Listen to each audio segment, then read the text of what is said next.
Well, today I figured I'd do something a little different. We're gonna go old school and play Call of War as Gunslinger. This, in my opinion, is probably one of the funnest games that was ever made, especially on the 360. It's an old school game. We're gonna be doing the story mode, and I'm gonna go off a New Game Plus, just because I don't want to have to screw with skills or nothing, and I'm doing this to have fun. I'm not doing this to do anything specific. And this game has an awesome story. It's really good, and so I'm even gonna do an easy difficulty for once, because I just want you guys to be able to watch this and enjoy the story more than anything. I'm not going to be doing a whole lot of talking. That's why I'm giving this intro at the beginning. I will flip my microphone up once I start playing, so you don't have to listen to me grunt and stuff, because I do get angry sometimes when I play. If you've watched any of my previous streams, you probably know that. That being said, I'm going to go ahead and get this set up. Yes. We'll go with normal. As you can see, I've beat it on every difficulty. I've beat this game tons of times, but here it goes.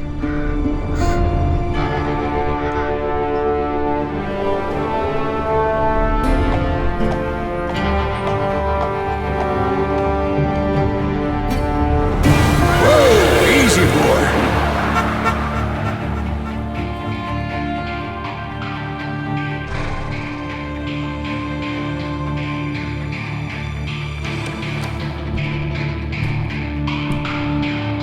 Don't I know you, sir?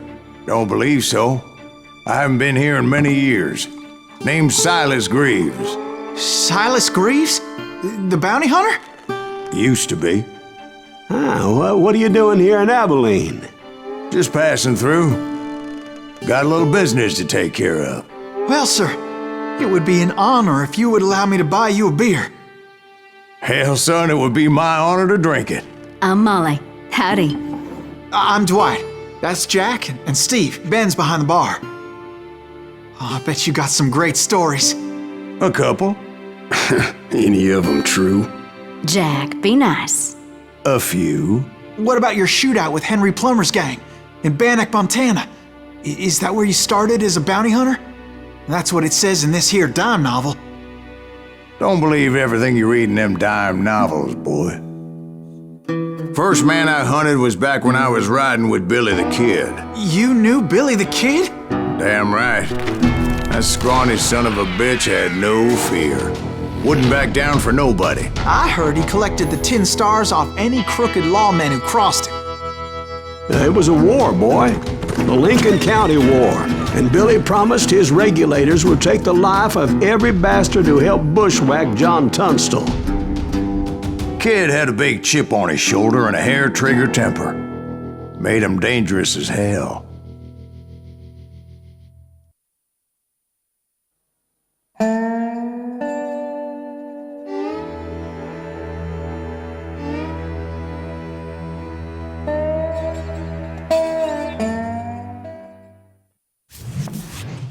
It was about 30 years ago. Billy was hiding out in an abandoned farm near Stinking Springs. I threw in with the kid because the man I had sworn vengeance on was riding with Billy's enemies. But before I tell you why I want that sumbitch dead, let me tell you what happened that day. I was heading back to the hideout when suddenly I had this funny feeling. Funny, ha-ha? No, Steve. The other kind of funny.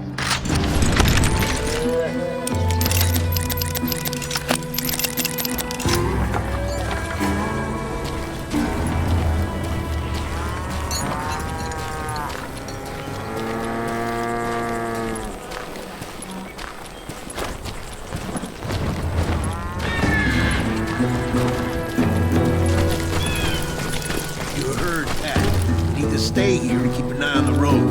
That's not fair. We're missing all the fun. I knew those two morons would never let me through.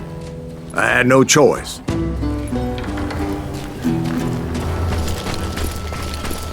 Who's that? Stay with us. Was it Pat Garrett's posse? Oh yeah. I heard the shots and I knew I had to move fast. Fire at will! They're coming from the rear! Garrett and his army of deputies had surrounded the entire homestead. I decided to help Billy and the boys out of it. So that's just what I did. As the governor of New Mexico was paying for the kids' apprehension, Garrett was able to hire every gun hand in Lincoln County. Cover fire!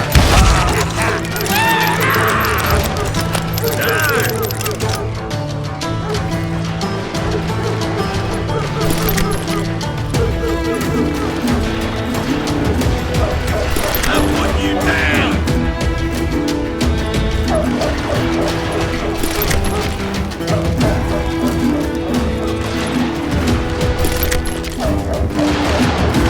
Watch out! He's one of them! God damn it, he's right behind us! Where the hell's Garrett? Garrett's men were running around like a bunch of chickens with their heads cut off. Still, one of them reached the water tower.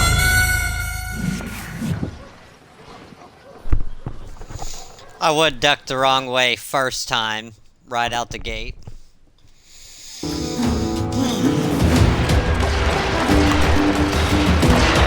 Watch out! He's one of them! God damn it, he's right behind us! Where the hell's Garrett? Come on! Let's send these some bitches! Still, one of them reached the water tower. I can't believe I did that twice in a row.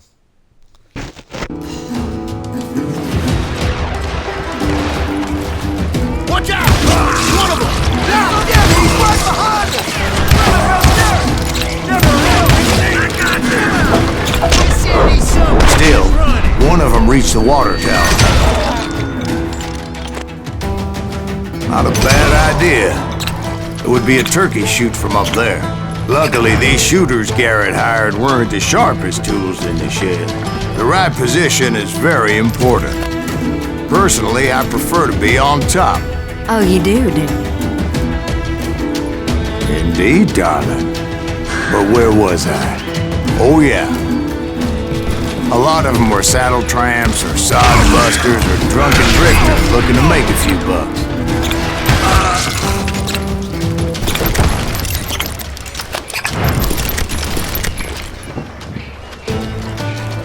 Then, I heard a friendly voice yelling at me from the window. Back door! We'll cover you! Try aiming, you idiots! Truth be told, things weren't much better behind the house. Watch your flank! I cut their numbers in half, but that just made the ones that were left twice as mad. They made up for their lack of skill with a seemingly endless supply of ammo. It was a bit of a slog, but I finally fought my way around the back of the house.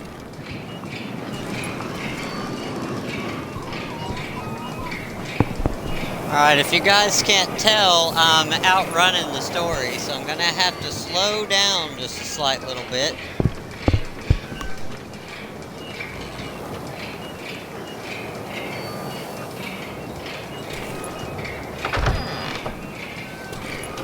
And like that, You I was all be inside, dead, you bastards! none the worse for wear.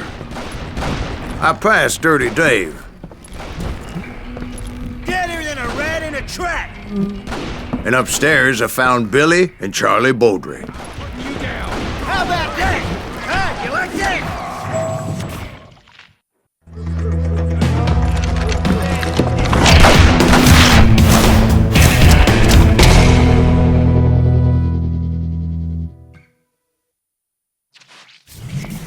Billy looked at me and said, "About time, amigo! Grab a gun and get to the window." Wait, so you were friends with Billy the Kid? Yeah, sort of. Can't take us all out. Anyway, we were surrounded by dozens of deputized shooters who wanted to do us harm. Fire with that!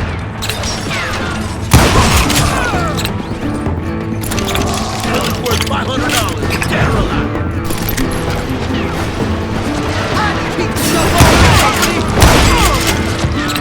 I think I got one! I'm telling you, Garrett's men were dropping like flies, but they just kept on coming.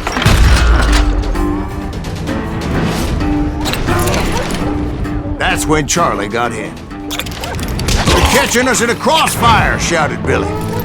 "Get to the other side!"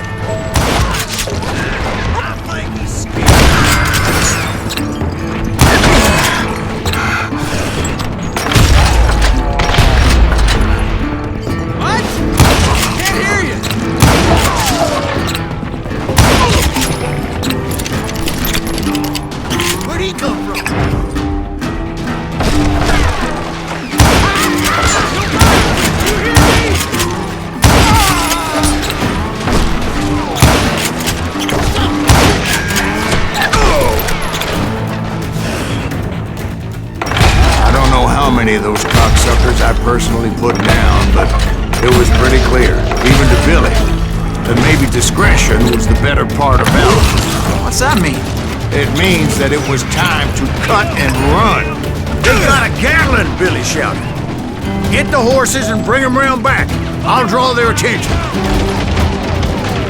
He directed that order at me, and I thought, why the hell do I have to do it? But I went anyway.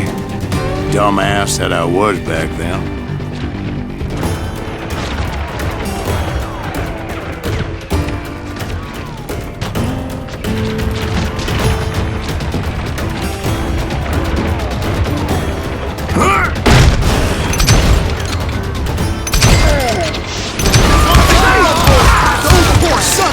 Many would have fled in my place.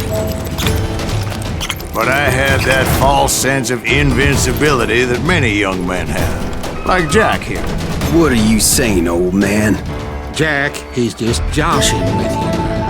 Yeah, he better be. Mr. Greaves, please continue. Please, call me Silas, ma'am. Now, where was I? You were heading for the barn.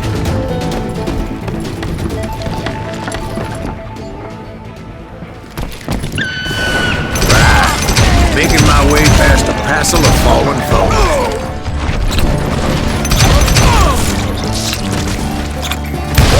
Sounds like Garrett hired a whole regiment of hired guns. Yeah, and just when I thought I was done with them, more of these hapless bastards would pop up.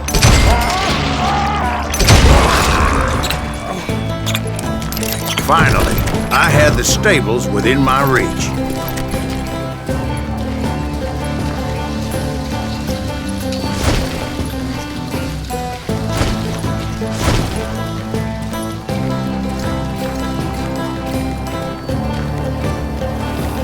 And that's when I met Sheriff Pat Garrett. I read that you went toe-to-toe with him, sir. That backstabbing bastard with that tacked-on tin star.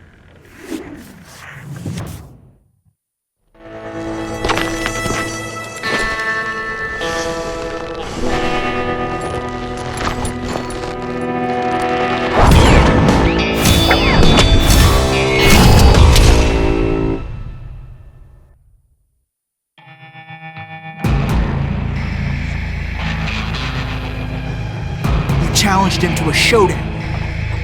You read that in a dime novel? It said he showed no fear as he took your measure with eyes like a rattlesnake.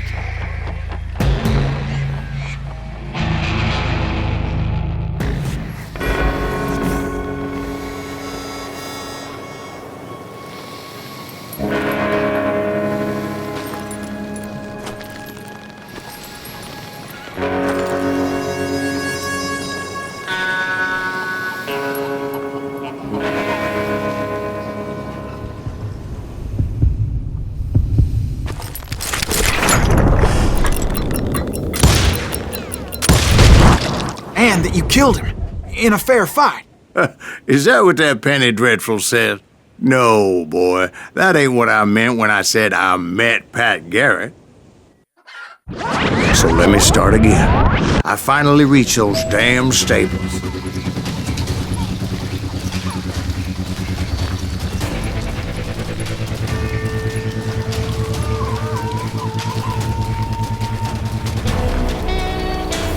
Stepped inside, and last thing I heard was Garrett's voice.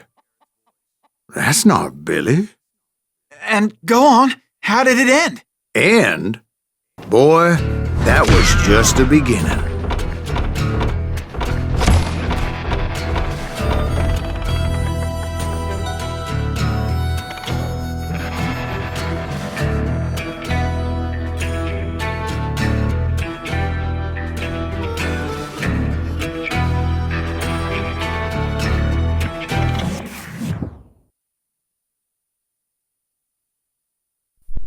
The game actually asked me if I wanted to make it harder because it said I beat it too easy. So what happened? Did Garrett arrest you?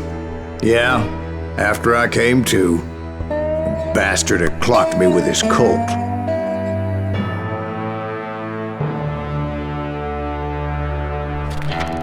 And the kid surrendered? when he realized there was no getting out of there alive. So they locked you up in Lincoln? Indeed they did. Sentenced me to hang right along with the kid.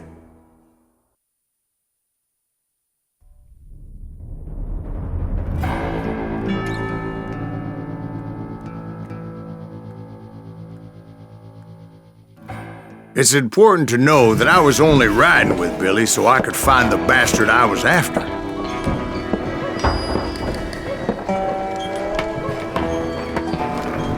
He was with John Kinney's gang, and they were sworn enemies of Billy's regulators.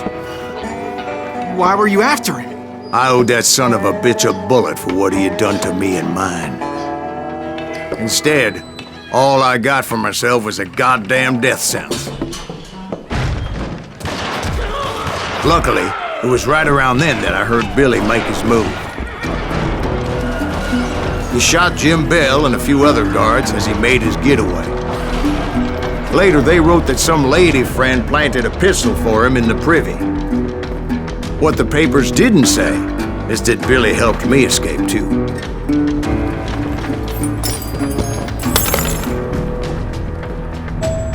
My first order of business was finding a firearm.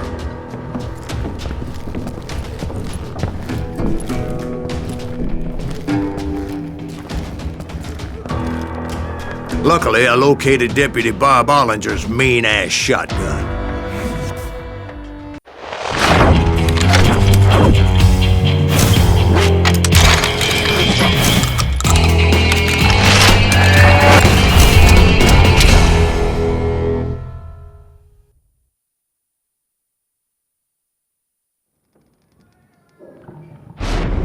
I saw Billy through the window, and he yelled that I should take to the rooftops to make my escape. So I did. Anybody see Billy? Hell yeah. That scatter gun was like a double-barreled howitzer. It could blow a man clear off his feet. You hardly had to aim the damn thing. The kids escaped raised a huge ruckus. Guards were everywhere looking for him. Can't let the kid get away.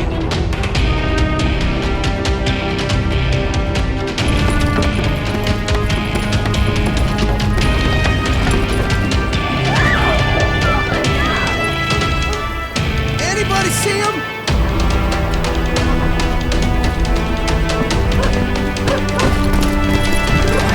I had to jump from roof to roof like a damn alley cat. I followed the planks where I could, but some of that wood was slippery as hell. The whole town was up in arms. Suddenly, I was a fugitive.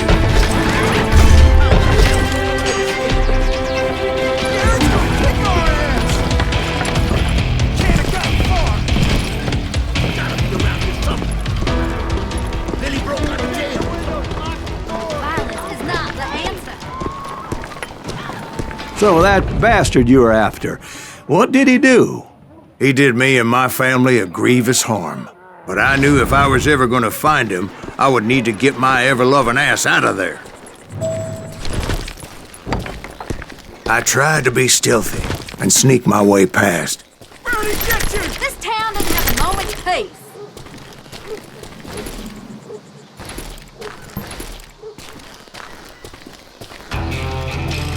You! But hell, if they weren't all waiting for me. Apparently, some of them thought I was Billy. You hooligans can go to hell.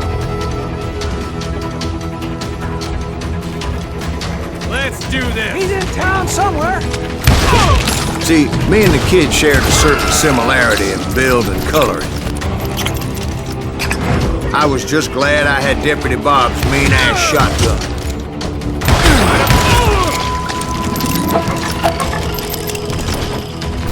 I'm here! Cut your headstone! There's children here. We can take them! So much lead was whizzing by my head, it was like everyone in Lincoln wanted to put me in the ground. I knew I needed to find a horse. Though I never did have a great fondness for those four-legged grass eaters. Smelly, sweaty, ungrateful beasts. We prize them too high, if you ask me. I've got this. Give it up!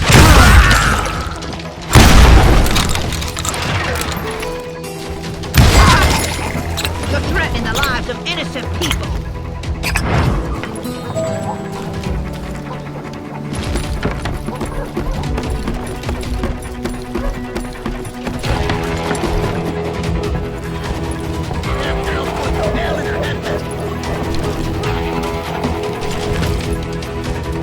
But where was the kid while you were busy getting shot at? Gone. And that's when it occurred to me why Billy set me free.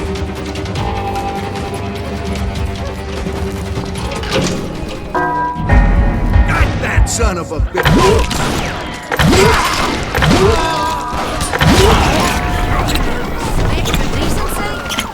So I could be a hapless decoy and draw attention while he snuck out of town.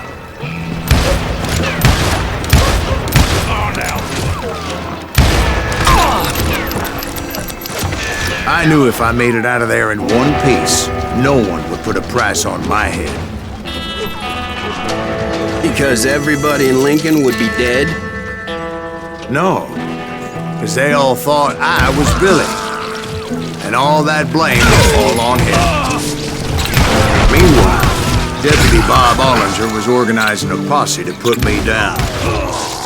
He was already a mean son of a bitch, but he was doubly pissed that I stole his mean-ass shotgun. I don't get paid enough. Anyway, it was me or them, and the only way forward led me straight to perdition. But the cards were dealt, and I had no choice but to play them. We're gonna be in deep shit if you get back.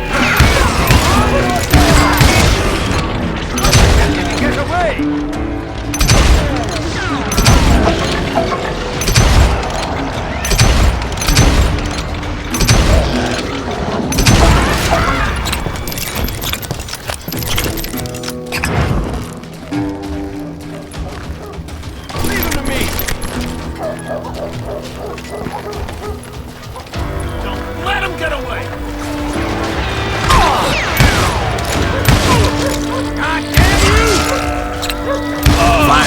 I found what I was looking for. The stables on the edge of town. I guess Billy saved your ass, taking out Bob Ollinger the way he did. Billy didn't kill Bob. Well, sure he did. He dispatched him right after he shot Deputy Bell. No, sir. Because Bob came right up behind me, angry as hell that Billy had lit out. "Hello, Bob," I said. "I think you better let me go." And he says, "I don't think so, boy. Not with my shotgun." So we stood there in the middle of the street, eyeball to eyeball. He intended to kill me, and I knew I had no choice but to defend myself.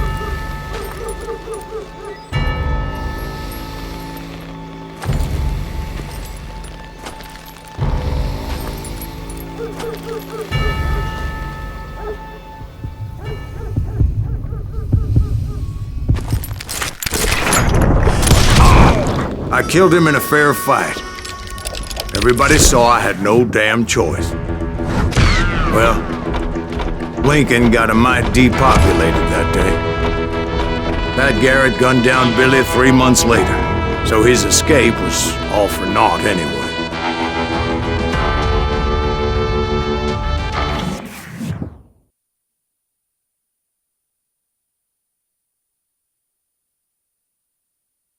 So where'd you go after Lincoln?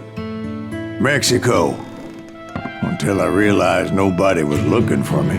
I ended up taking a job at the Rurales. The Mexican Rurales? I was hired to help them track down the cowboys. The most vicious outlaw gang in Cochise County? Curly Bill Brocious? Johnny Ringo? Led by old man Clanton himself. They must have paid you a pretty penny to take them hombres on. Not really. But truth be told, I had my own reasons for going after those boys.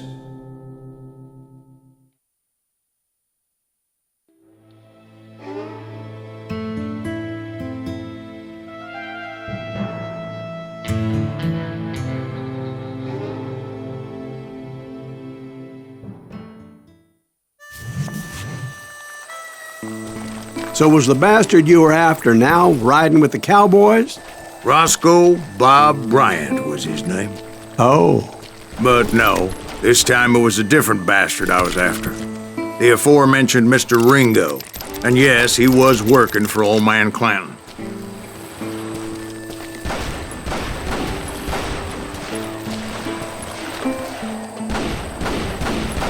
Hate fucking running.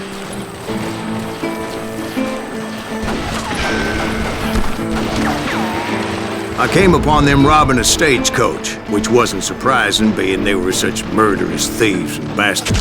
The bandits wore red scarves, so I knew they worked for the old man. Over there! There!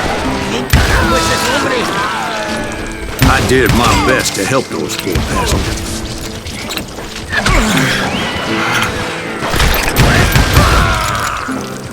Moments later, the attackers were dead, and I checked the stagecoach to see how many passengers were still breathing. None. It was then I wondered if the rocks weren't hiding more bandits. Was that all of them? Or did I just hit the rear guard? I quickly got my answer. They attacked from on high like Apaches often did. They would appear in great numbers from above and rain down lead on their hapless enemies' heads, making use of the high ground and whatever else they had. Yet the Apaches always appeared out of nowhere, and there never seemed to be an end to them. Hold on. Were you attacked by Apaches?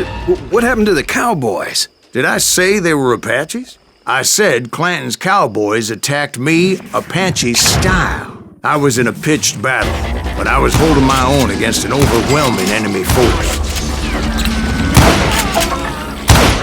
See, at the time, I was still pretty green and would often blunder into regrettable situations. But I just kept shooting at anything I could see up in those damn rocks. I didn't see Ringo, but I knew he was with the cowboys. He and Roscoe Bob had done me a dreadful wrong, and I was determined to have my revenge. But to get to Ringo, I knew I'd have to fight my way past these other assholes first. Unfortunately, I was running out of ammo. Another perfect example of my relative inexperience as a hunter of men. I immediately knew that a tactical retreat was called for, as my vengeful fury was much less impressive without the bullets to back it up.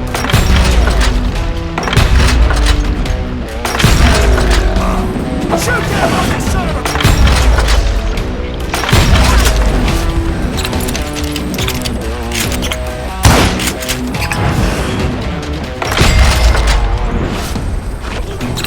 Finally, they managed to corner me. Trapped as I was, the odds of my survival seemed pretty slim. Luckily, serendipity was on my side as I suddenly spotted a way out of my predicament.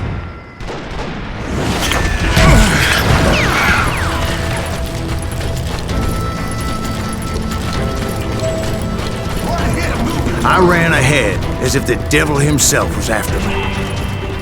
Bullets were whizzing by my ears, but I wasn't about to roll over and die. I just kept running like there was no tomorrow.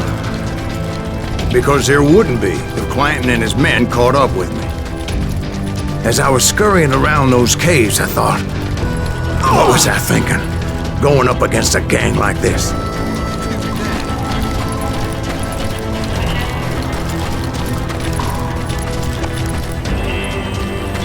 I just kept running, not knowing where the hell I was going. And that's when something miraculous happened. Like manna from heaven, I found the desiccated remains of what looked like an Apache warrior. The old weapon next to him supplied me with some much-needed ammunition.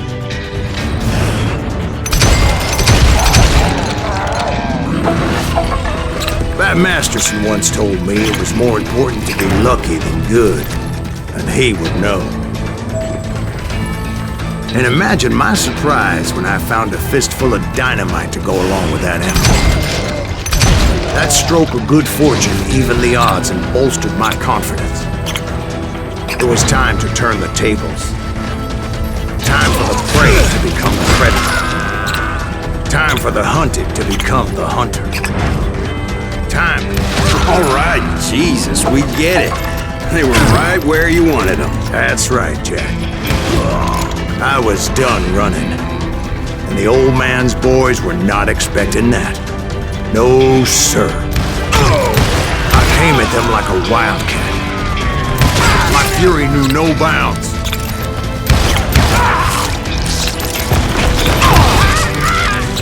It was finally time for that old man to pay for his sins. We're waiting for you.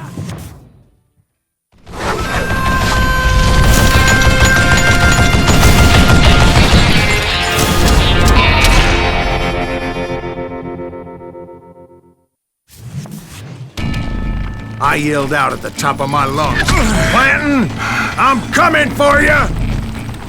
A little stealth might have made more sense, to be perfectly honest. Because that old fool had a Gatling gun and enough bullets to last him till kingdom come. But I knew I could not let that deter me. Not if I was to find and kill Ringo. I needed to get that old man off that gun. So I gotta reload again. Where'd you get that?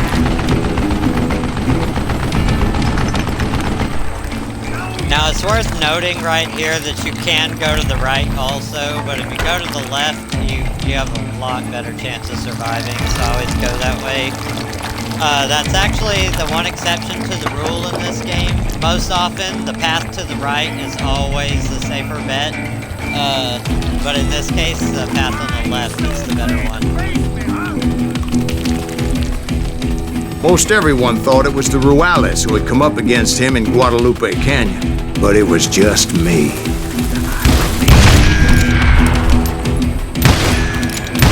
Don't let that some bitch get away with that! Hey, let's see what you made of, boy!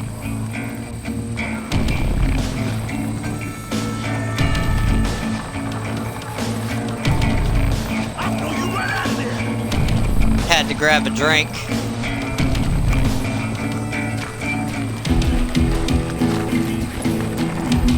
Stop your hiding from me! Get to cover!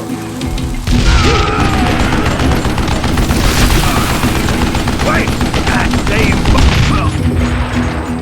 Apparently, one of the cowboys made it out of there alive and told Ike and Billy Clanton that it wasn't a Mexican who took their father's life that day. They just assumed it was one of the Earps, and that little misunderstanding eventually led to that legendary gunfight at the OK Corral.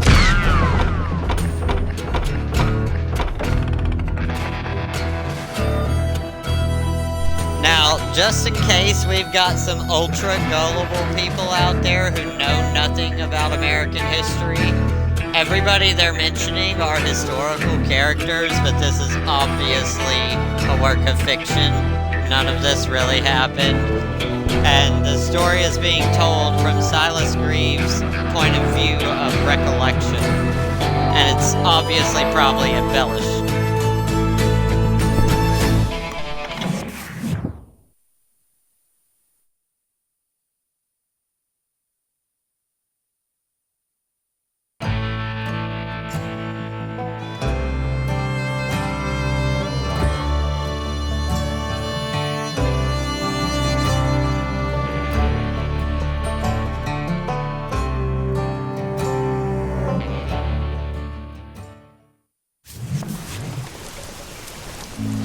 A few weeks after that dust-up at the OK Corral, I was still after Johnny Ringo.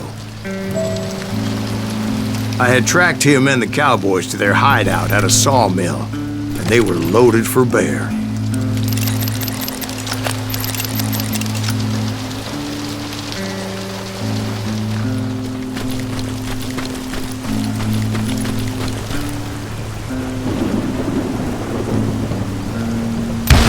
So, what exactly did Johnny Ringo do to piss you off?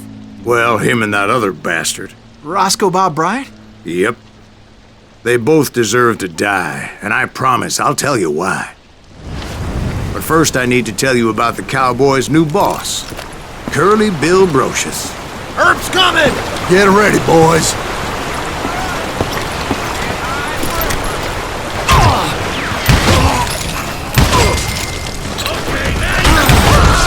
Curly Bill took charge of the Cowboys upon the old man's demise, and after that gunfight at the OK Corral, the Clantons wanted revenge. So they murdered Morgan Earp and grievously wounded his older brother, Virgil.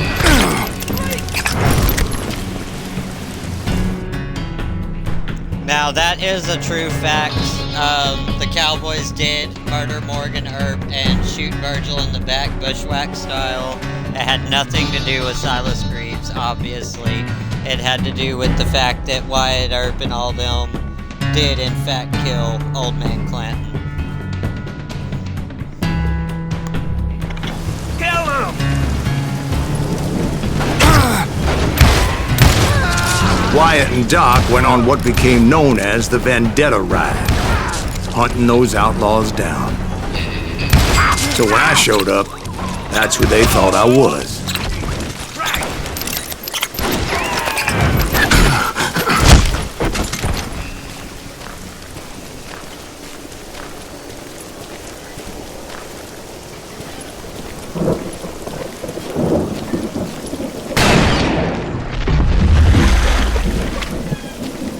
There were killers around every corner, all wearing red bandanas. That's how the Cowboys identified each other, and I was beginning to wish I had one myself. But I wasn't about to let Ringo walk away unscathed, and that's what drove me forward. They say that Ringo was infernally fast.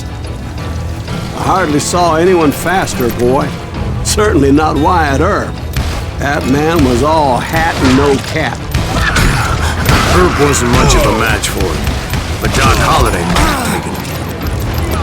That lunger should have kept his nose out of it. They never charged anyone for the murder of Morgan Earp.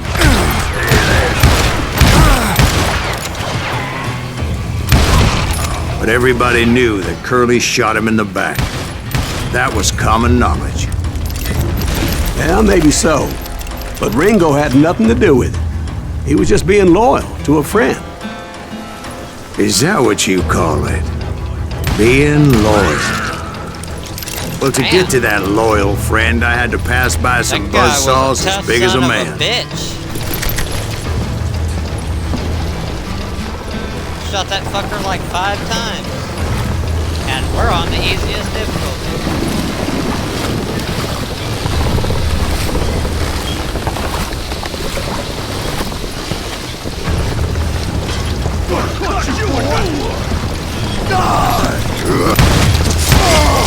Excuse me, sir. I have a question. What's that, Dwight? After old man Clanton died, why didn't his son take over the Cowboys? Because Ike Clanton was dumber than a box of rocks and a yellow belly to boot.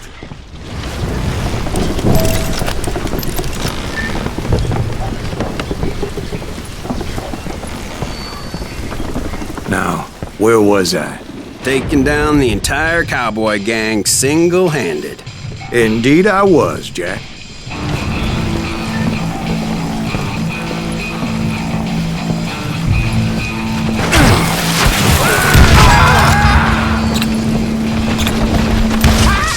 Though it wasn't easy, as those boys had good cover.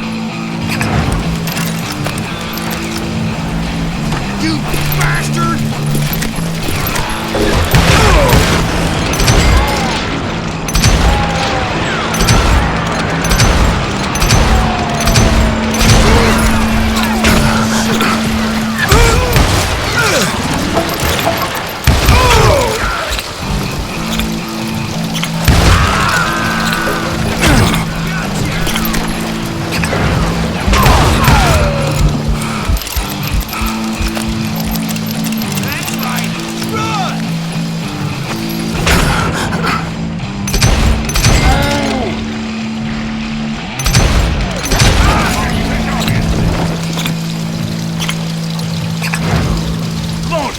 some bitch! You shoot around the corner. Get away from that!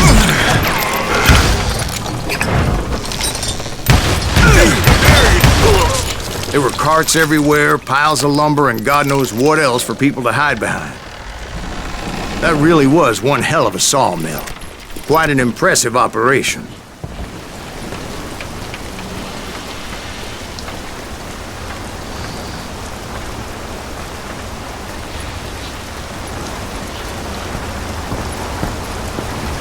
And where was Curly Bill? Did you see him? I'm about to get to that, Ben. Patience. I'm painting a picture here. There was this beautiful waterfall and a crystal clear stream that led to a verdant valley that was truly... Consider your picture painted. What happened next? Well, finally the bastards that were still alive made a last stand.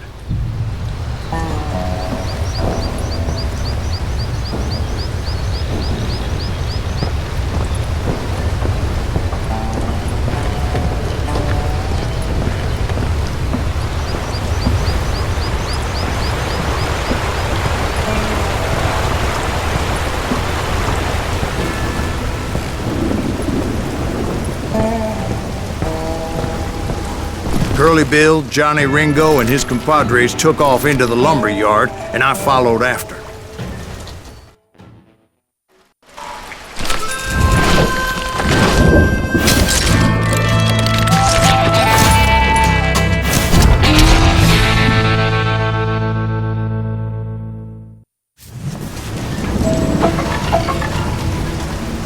Are you saying they ran? Cowardice was not in Ringo nor Curly Bill's nature. No, sir. I never said they were running scared. They just wanted me out in the open. Time to dance!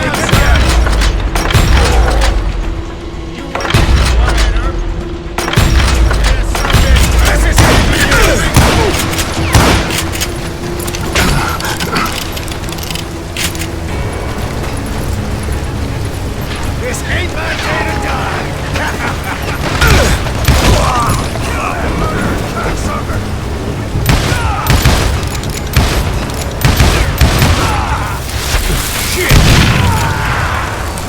Brocious gave me no choice but to take his life. But Ringo was nowhere to be found. I knew you didn't kill Ringo, because he was found dead in a different location altogether. To this day, his killer is still unknown.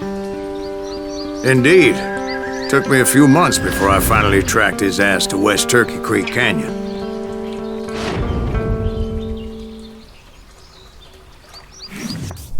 Now, of course, the true story is nobody actually knows for sure who killed him, Johnny Ringo, but it is highly suspected that it was Doc Holliday. It was never confirmed, never told, and he died of tuberculosis not too long later. Of course, anybody that's played Red Dead Redemption 2 knows what tuberculosis That's is. incredible, sir. I always thought that Doc Holliday was the one that killed him. Excuse me, I apologize.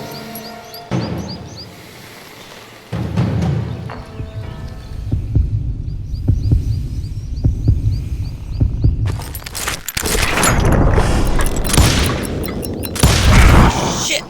Woo. Sorry I had to ruin the legend for you, boy. But the legend ain't always true. Yeah, the Doc Holliday had the nothing to do with the crosshairs death really of Johnny sensitive Ringo. when you're doing the duels. You can miss real easy. Just wait till I start doing the double duels. Those are fun.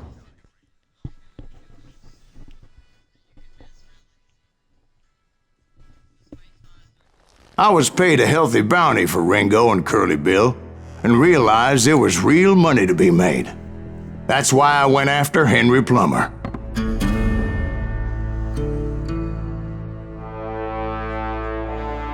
Now, wasn't he the sheriff who augmented his income by shaking down miners and robbing gold shipments? That's the one.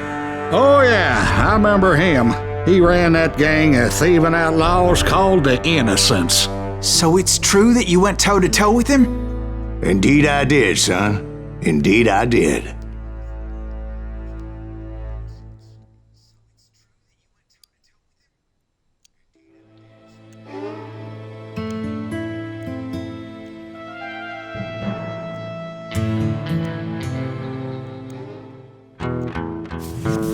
I knew I needed resources if I was going to track down Roscoe Bob Bryant, and hunting Plummer looked like a good way to get rich quick.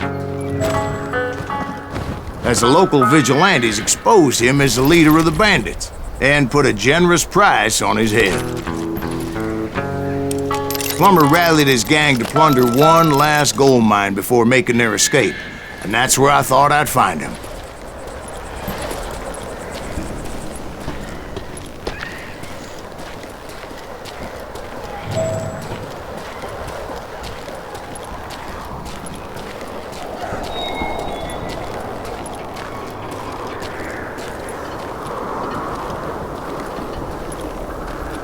Now, obviously, like I said, I've beat this game a shit ton of times, so I know exactly what's gonna happen, where everybody is.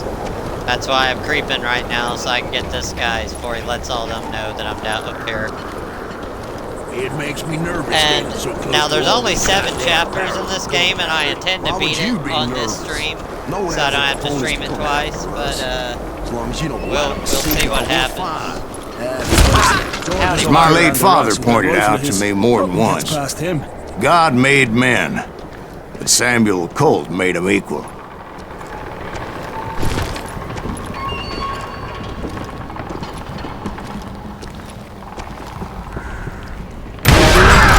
the hell is that then? Don't let him get a shot up!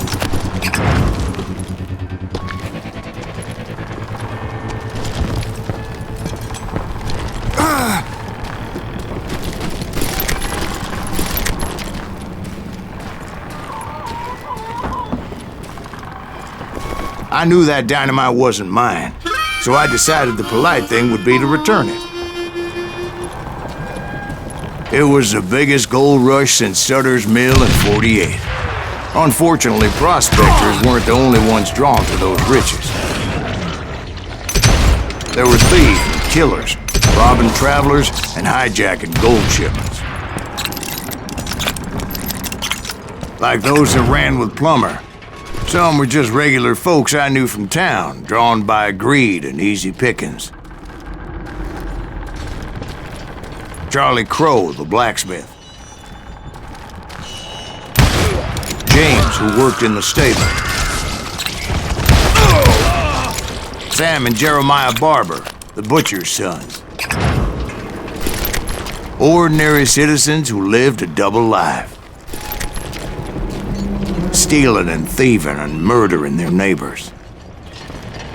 I do not want to die like this! Of course, the rest were veterans of the Civil War. Stone-cold killers trained on the bloody fields of Shiloh and Antietam. Plummer had a lot of men on his payroll. A hell of a lot. That son of a bitch pretended to protect the public with one hand while stealing them blind with the other. He set up a defensive perimeter which I had no idea how to breach.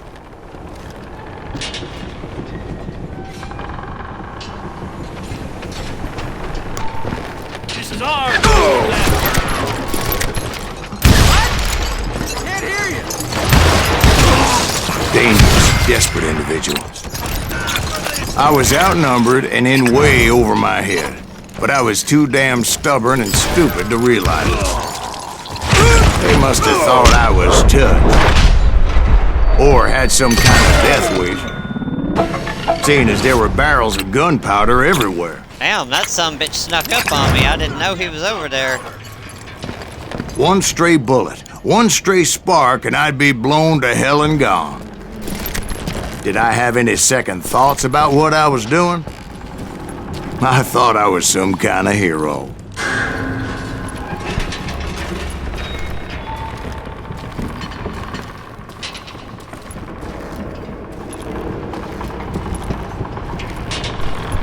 And now, just in case you folks are also wondering, I finally made it because I know past and my headed voice on has to probably meet my changed destiny. Throughout the course, I am from Southeast Texas. I live here, born and raised, and I grew up on a farm, had cows, horses, the whole shebang.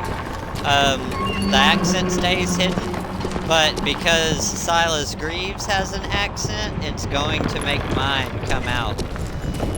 So you can enjoy getting a good little laugh out of that. But Call me a first, hick, I whatever. had something I needed don't to give a figure shit. out.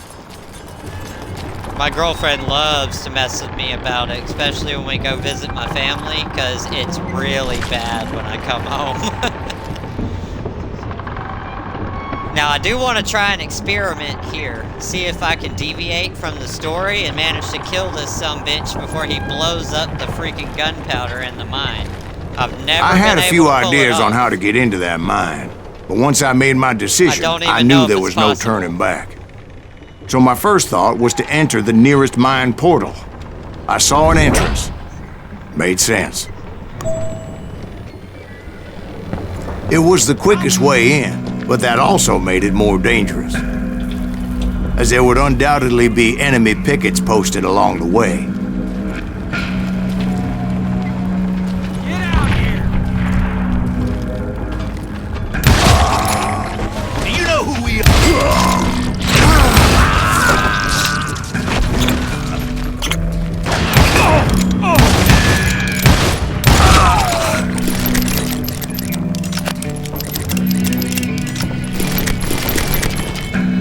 Besides, once you enter a mine like that, it's easy to get all turned around.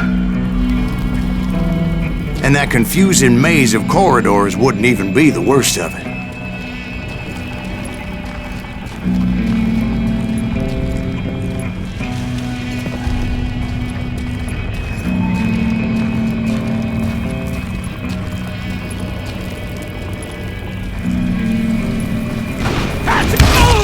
Some of those shafts could be as deep as hell.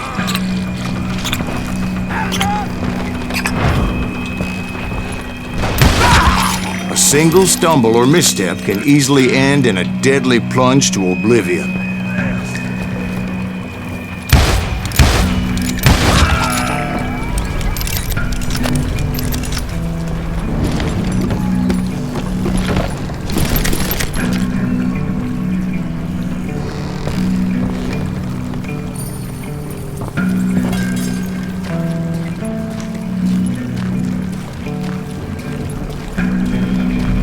Quick reflexes often make up for a lack of common sense. Luckily, I was never one to be easily bushwhacked.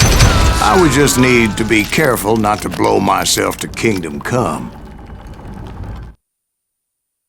I gotta pause the game real quick and fix my headset. My girlfriend broke one of the earpieces, and so I gotta readjust it.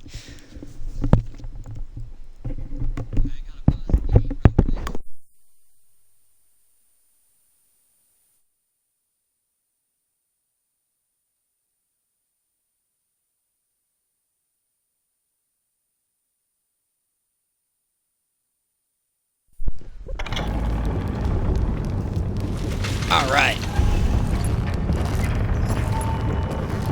Get him! With all that gunpowder and dynamite everywhere, a body has to know what he's shooting at. Coward!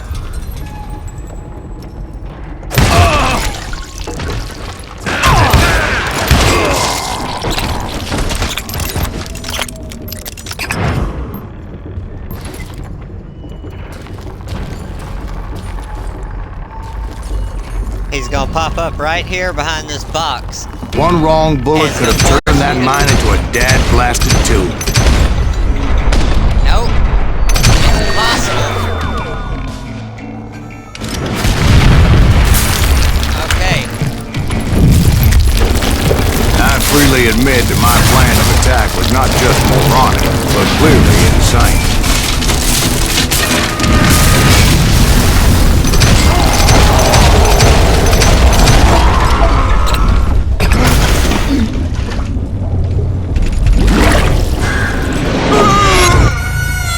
It's a good thing that I abandoned that ridiculous plan before I even tried it.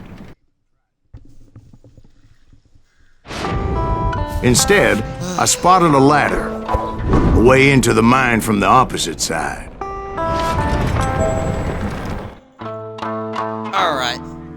Screw dealing with a broken headset. My girlfriend's at work. I'm gonna take hers.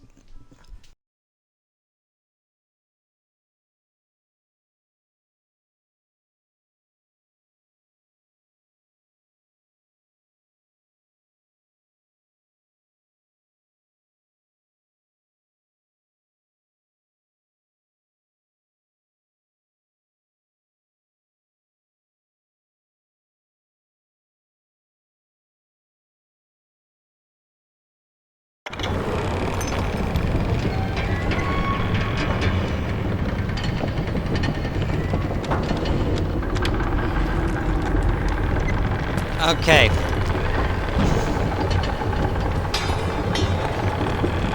Alright guys, I'm sorry about that, but the earpiece doesn't want to sit on my head flat, and so...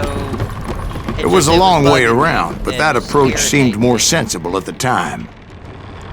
Of course, being I had a problem with heights, that scaffolding scared the bejesus out of me. Climbing down that ladder required some caution. Because even though I had a younger man's reflexes, no man can dodge a damn bullet while climbing down a rickety ladder.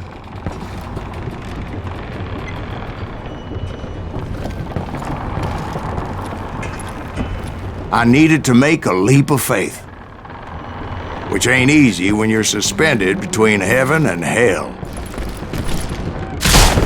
I was determined not to give up, however.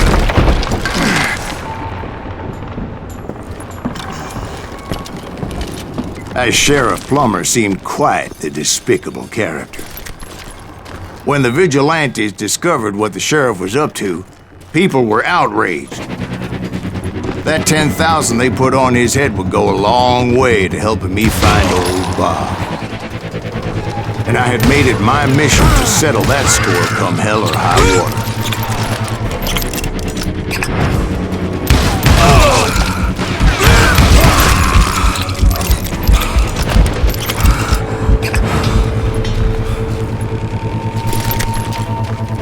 But first, I would have to make a choice. Take the elevator or climb the ladder. There's really no difference in the choice you make here. Only difference is if you take the elevator, there's two fuckers sitting at the top waiting on you. If you take the ladder, you come up behind them. I take the ladder usually because they will shoot the holy shit out of you. And they can, you'll notice in this game, just because you can't see them, don't mean they can't see you. I wanted to use the element of surprise. Plus, I figured I could use the exercise. And he says I was funny warmed shit up if you come already, this so what way. the hell? If you take the elevator, he says, screw that, I didn't need the exercise or something similar, I don't know, I can't remember.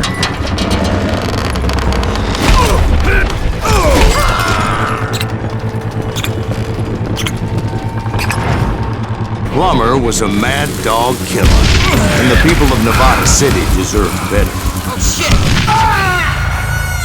I hit the button to throw it back, and instead he throws his own dynamite. I don't know why I couldn't get him to shoot the second one. There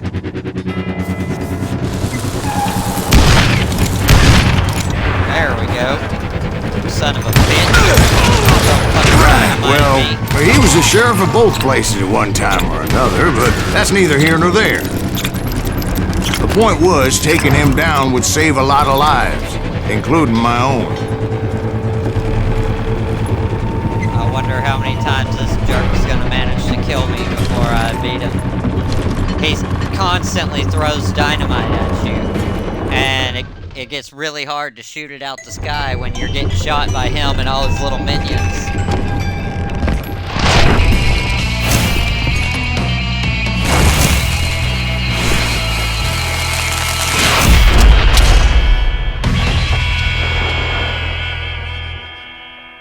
Now, I am watching my chat, so if you're watching and you want to say something or ask a question, feel free, I am looking. Henry Plummer was clearly unhinged, and I could see right away that this was gonna take some doing. I'm going full medieval on your ass!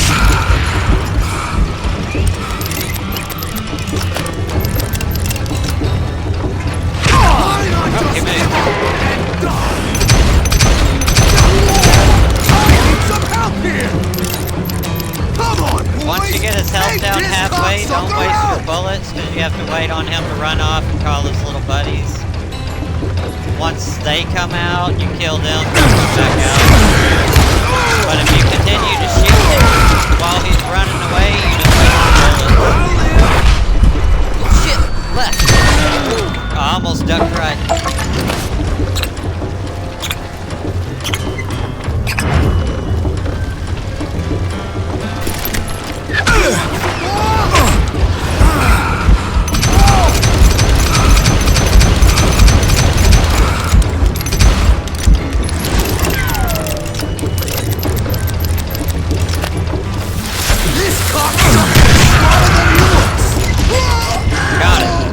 So that's how Henry Plummer died.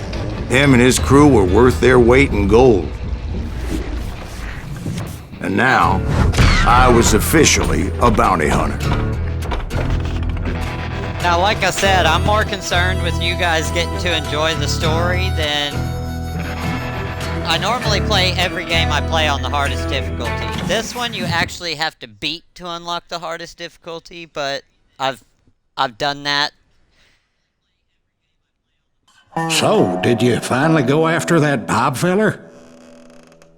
Well, I heard word he was in Kansas with John Wesley Hardin. So that's where I went. Where in Kansas? Abilene. Why do you ask, Ben? No reason. Was Hardin as fast as Ringo? Ringo was fast, but John Wesley was as fast as the devil himself.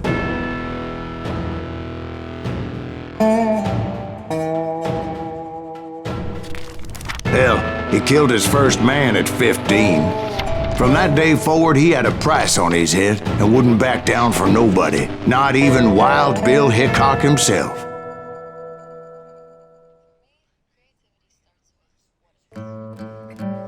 Okay, I really don't care about whatever that famous chick's name is. I don't want to watch her stupid ad. Okay, thank you. I dodged death many a time, and that night in Abilene was no different. Oh, well, my bad, I wasn't looking at the TV.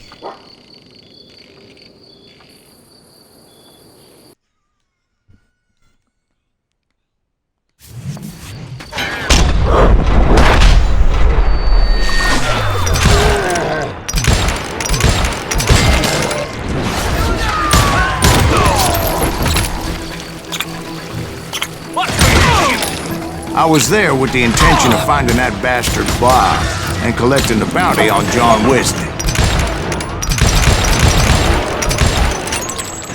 I thought the Texas Rangers got Hardin. Yeah, that's what they want you to believe.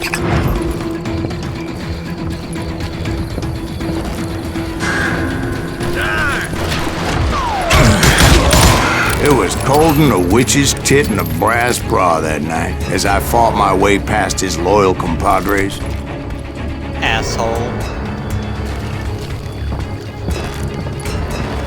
Now, one thing you'll notice is you're constantly, when you're in a town, they always say a different name for the town, but it's always the same damn town. I mean, it's an Xbox 360 game. What do you expect? But still, some of the newer games that have been coming out could really take a couple, hints from some of the older games. Because the new games, they try too damn hard with them. Like Cyberpunk. Oh my god. That game was the biggest damn disappointment of my life.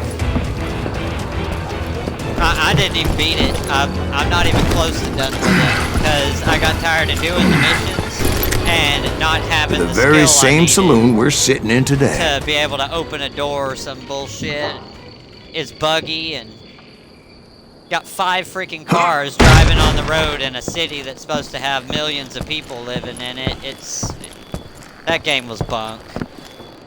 But back to this one. Look around and imagine this place painted in blood. Hardin was waiting for me, and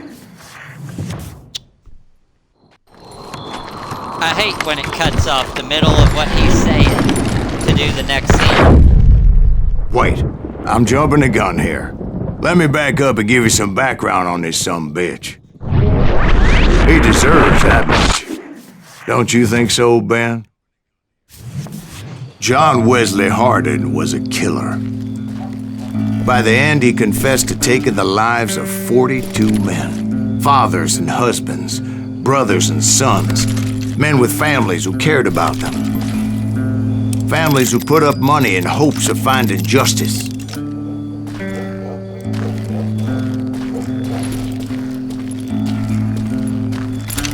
And yes, I know a bunch of you are thinking, why don't you want that sawed-off rifle? Because trust me, all it is, it looks cool, but it's a piece of shit. The pistols are more accurate than it is. He was a bona fide folk hero by then, and had amassed a gang of armed miscreants and other assorted thugs. He and his men set up camp outside of town, and I was hoping Bob was among them. Shit, it's cold out here. Freezing my giblets off. Ain't right, we gotta stay out here keeping watch like this. Ain't nobody stupid enough to go after Hardin anyway. Better 3 hours early than a minute too late.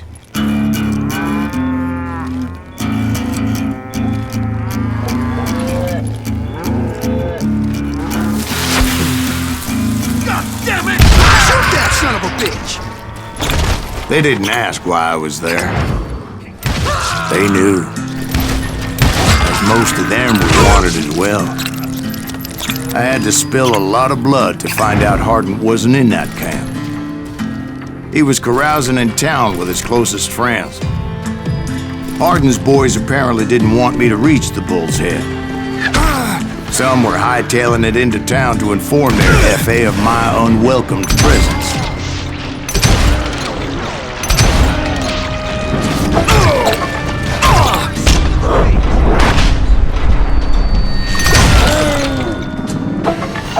Asshole. And I thought I was cool.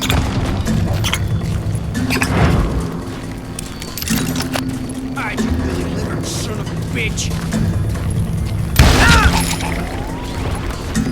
Call my mama bitch. Tell Hardin someone's coming for him. Stop that son of a bitch! Let the boys know we got another raw dog. Better hide. I can kill you with either hand. I wondered if Bob was among them.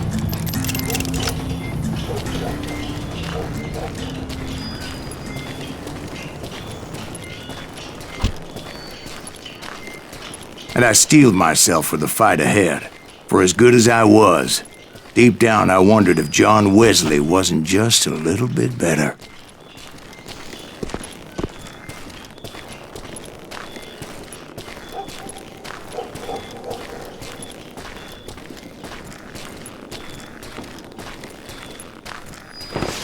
Before I could test my mettle against Hardin, however, I would first need to dispatch his cadre of hired killers.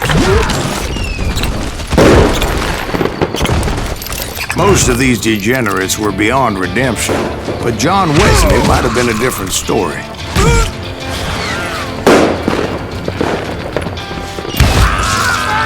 I didn't learn until later that that night was in fact his birthday celebration.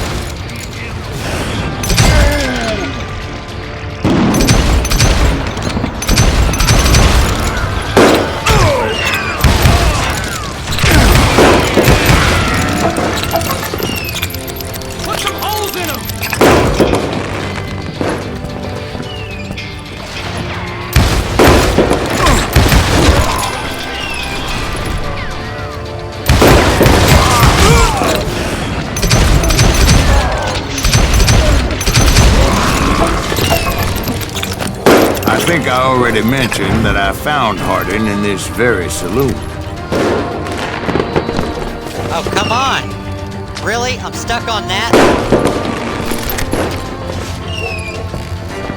Now, you can go straight up in the front door, but you'll get the shit shot out of you. Come up here, same way I did the last time.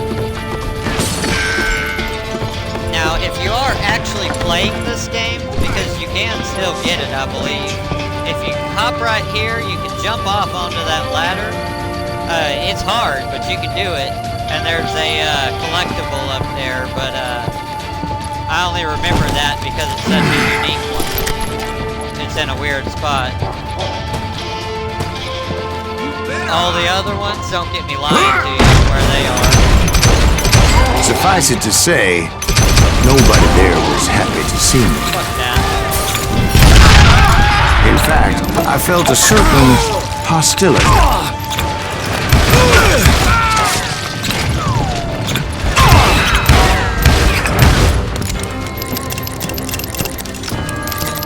Fucking reload, shit. Only reloaded I was one disappointed gun that for neither some reason. Bob nor John Wesley were among the dead. But that was short-lived, as a moment later I was facing down the fastest gun in the West.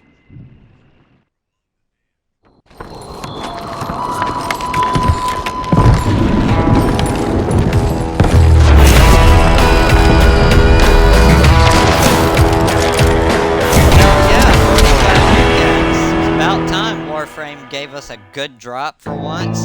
Instead of stupid crafting I felt a bags bolt of adrenaline. with Or maybe that 10 was freaking fear. Morphics in it every time. He was well known for his tricks, and I knew I'd need my own if I was ever to defeat him.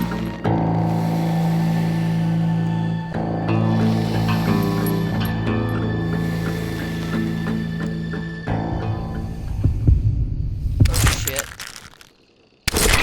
He got me. Oh, come on! That man was faster than greased lightning. But being inebriated as he was, he didn't count his shots. And now, he was at my mercy. So he didn't die? No, I sent him to prison. Years later, after he was free, some restless Avenger took his life. Shot him in the back in a saloon just like this one. Anybody up for another beer? Ben? Now, if you're wondering, it doesn't make a difference. You can sit there and empty your gun at him and you always magically miss for some Thank you, reason. darling. I don't know Yeah, why. I some think say it's stupid. revenge is a The first dish time I played best this served game, I got cold. so pissed off. I replayed the mission So whatever like happened to 9 that times Bob guy you were after? before I gave up. Personally, I'd like to hear some of your other adventures. Like, I don't know, do you ever go toe-to-toe with a red man? Now, this is where the story really starts to get good, so don't tune out now. Yes, if I you're did, getting Ben. bored. This is the I point remember where once I was after this everything starts to renegade come Apache, together. Grey Wolf. Strangely enough, revenge was also his primary motivation.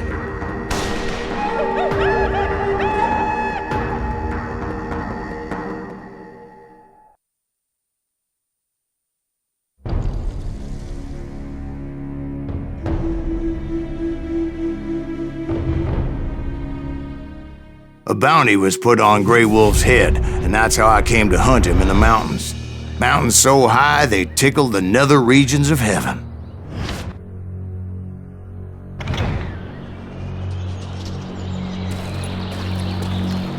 Grey Wolf was a Chiricahua Apache medicine man who had led a war party in revenge for a massacre against his people.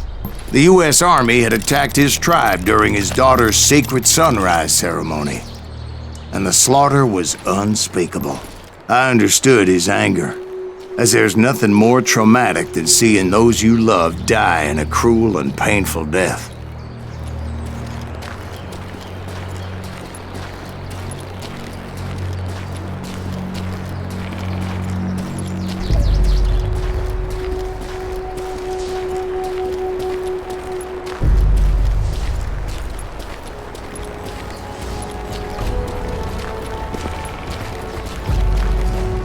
Right from the beginning, I couldn't shake the feeling that Grey Wolf was watching my every move. He led a band of young Apache warriors who wanted retribution and were more than willing to die for him.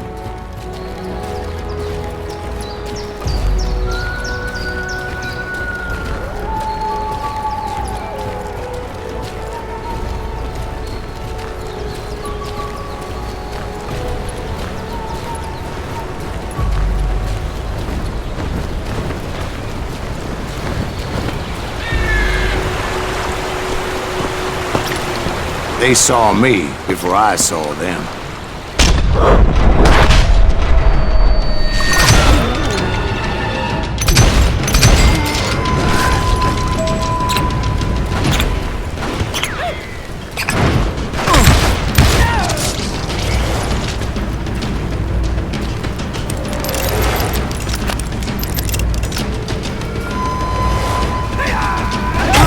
Crossed my mind that maybe this wasn't such a good idea.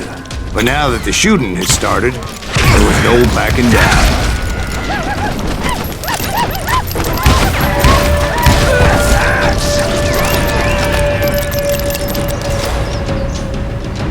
Damn ones with the tomahawks always catch me trying to reload.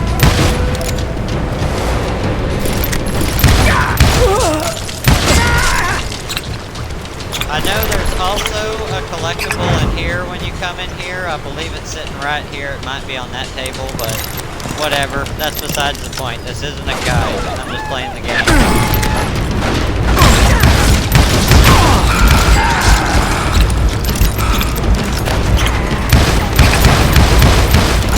Really? Freaking touched by an angel?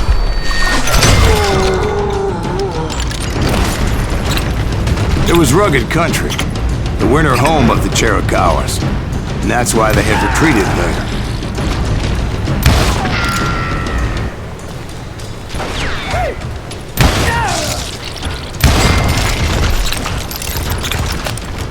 I admit to having some regrets about going after them the way I did.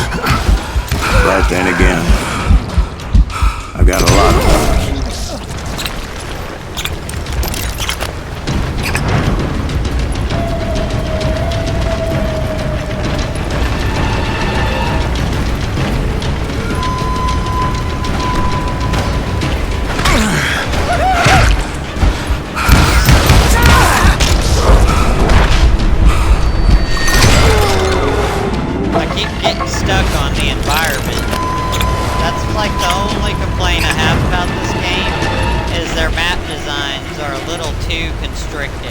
Too much shit, and there's too many different changes in elevation, and your guy doesn't work very well with it.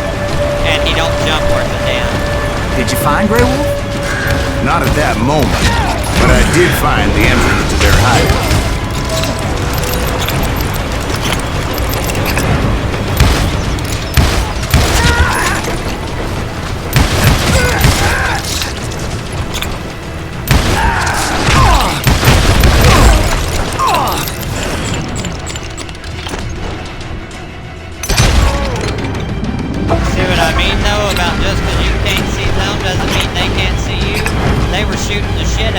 I could barely see the guy that was up there, so how were these guys down here shooting?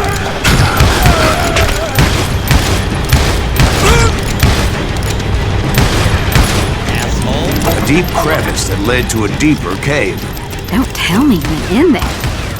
Yeah, but it's not out of bravery so much as pure, angry cussedness.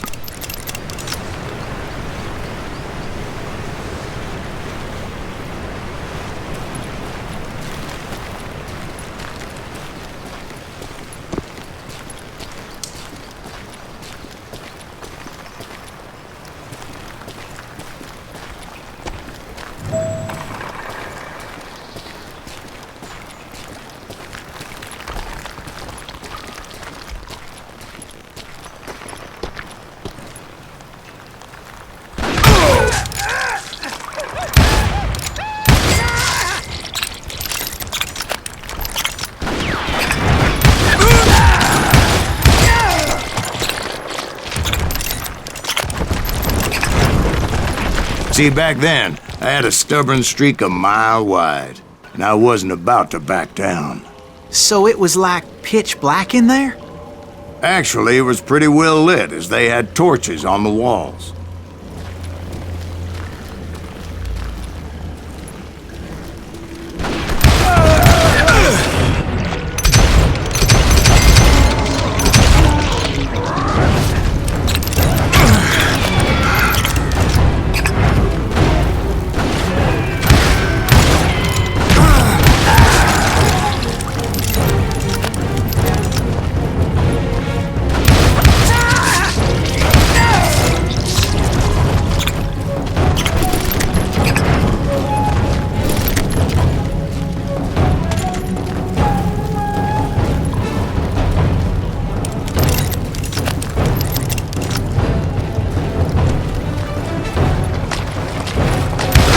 was his cave? Big as hell, Ben. Chiricahua had hid out there during the Indian Wars.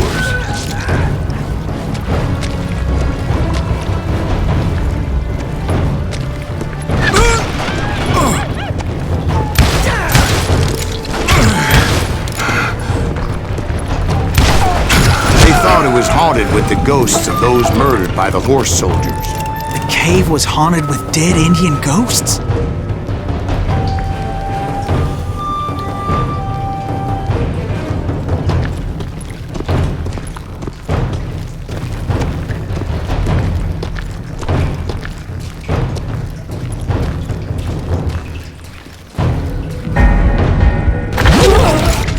To be honest, I was more concerned with the live ones than the dead ones.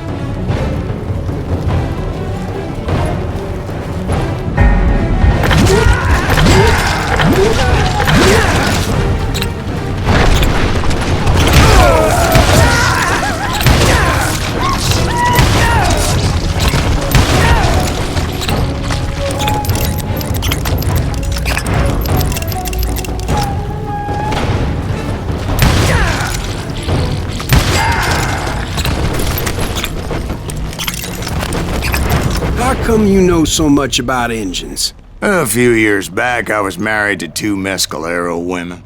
At the same time? Yeah, they were sisters. Polygyny is traditional among the Mescalero. So what happened? Oh, I had to get out of there. Those girls never shut up. Both of them nagging at me all the time. Drove me half crazy. Haven't seen them since. No, I mean, what happened with Grey Wolf? Oh, well, I pursued him into the Cave of Death.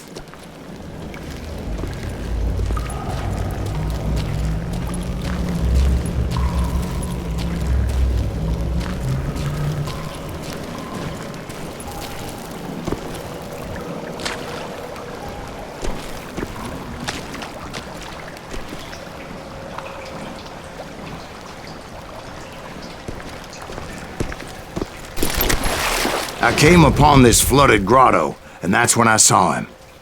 He came to me unarmed and unafraid. His voice echoed in the shadows, and I sensed he meant me no harm. You carry great darkness in your heart, and if you do not release it, it will claim your soul.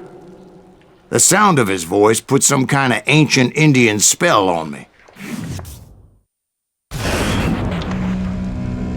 As his story unfolded in my mind.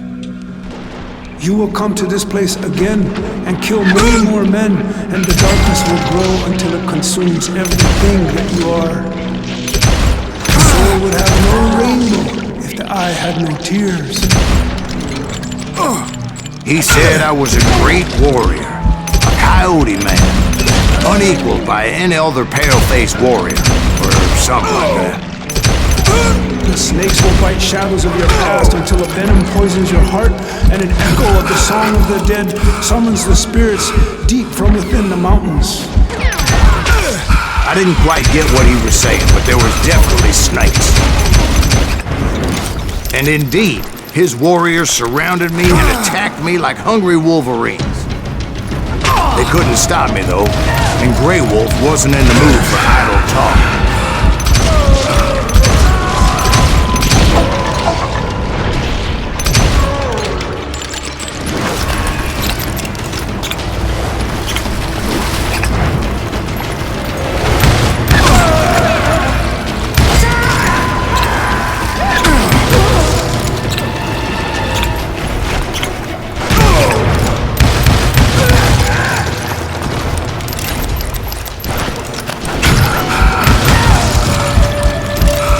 I swear I couldn't see any way out of this trap. But suddenly, one just appeared. Kind of like a miracle.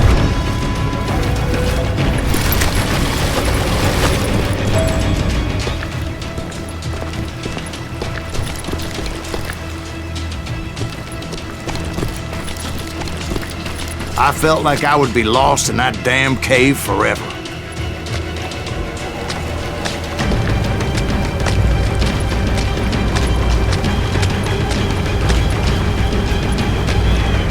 Finally, I I found myself back outside, perched on the edge of a precipice overlooking a thundering whitewater river.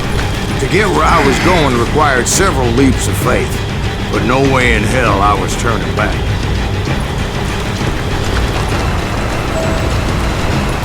I chased after him, determined to make him explain the meaning of all that mumbo-jumbo. Mumbo-jumbo's right. Are you making this all up as you go?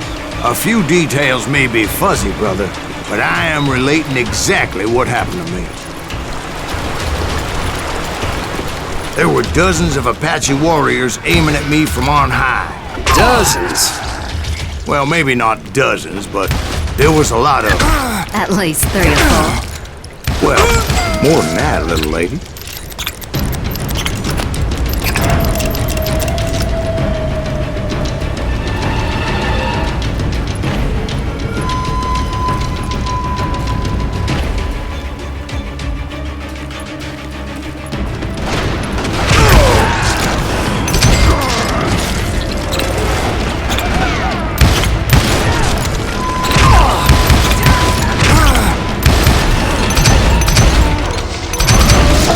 Steep climb up creek ahead of me and scrambled up those rocks like a mountain goat.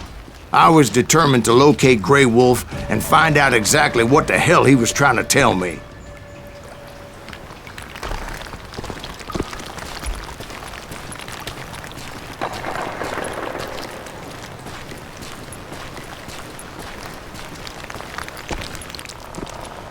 And wouldn't you know it, that crafty son of a bitch led me right into a trap. What kind of trap? Well, son, there had to be at least 100 Apaches surrounding me. 100? God be my witness. Oh, come on. Who are you kidding? Hey, I believe you. Come on, tell us how it ended. All right, but I'm not gonna drag this out. Where were we? You were surrounded by 100 Apache warriors. Well, I didn't take the time to count them exactly, but there were a lot of them.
Well, it's supposed to let me out at some point, but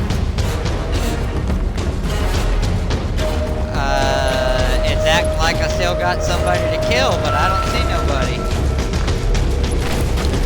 I must have just killed them too fast. Maybe I gotta wait. Oh, here we go. That little sneaky bastard. And in the end, a path appeared before me that I had not seen before.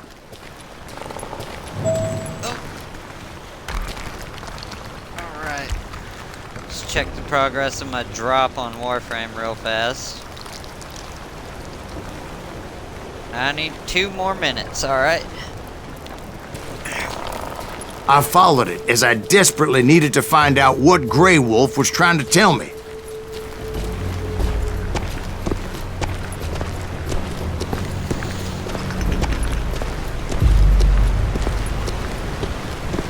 But it was like that son of a bitch disappeared into thin air.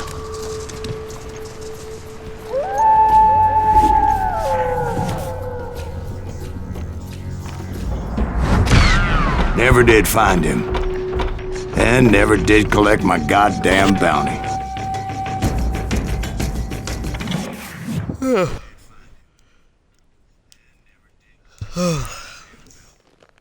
Thank you, darling. It's interesting how the truth can sometimes seem might malleable, depending upon your point of view. Like how those dime novels make you out to be something you're not? Jack, don't be starting trouble. No, he's right. They do tend to exaggerate. Did they exaggerate your part in taking down the Daltons? Well, I was there in the flesh, boy, so I saw what happened firsthand.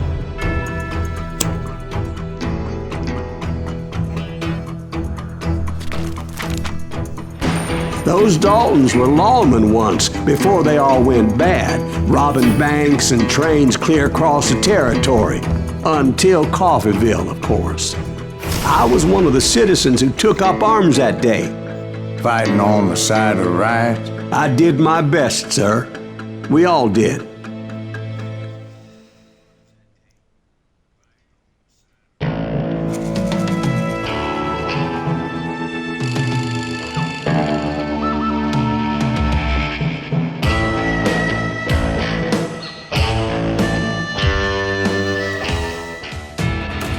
It was early morning.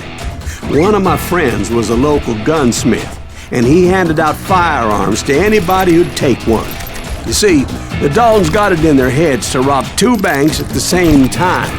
2 banks on the same damn street. The story was Bob Dalton's girl was always writing him about how he had no ambition. Oh, you're nobody next to Jesse James, she'd say. Finally, the bastard took his brothers to Coffeeville just to shut her up. Well, the locals recognized the Daltons right off. Before they could get away, half the town took up arms to defend their property. Their first mistake was pulling a job in their own damn hometown. The boys grew up in Coffeeville, so everybody knew them. The bank teller tricked them, telling them the time lock on the safe wouldn't open till 9:30. Well, that gave the locals enough time to prepare an ambush for those sons of bitches. Put some holes in him!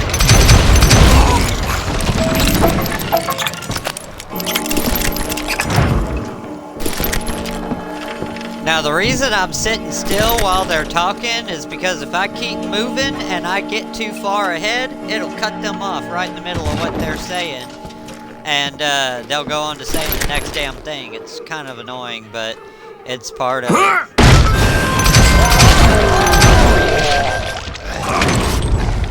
The brothers paid dearly for their stupidity, but everybody knows they had it coming. There's more to it than that.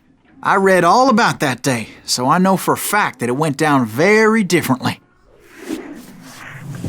First of all, it was high noon. A posse of U.S. deputy marshals were on the rooftop across the street. Get ready, boys. They're gonna make a move. The lawmen had been tracking the Daltons for months, and now they finally had them dead to rights. Among them was a bounty hunter feared by many a lawbreaker. This man had no intention of letting the Daltons slip away. They met an adversary that day who had no fear and offered them no quarter.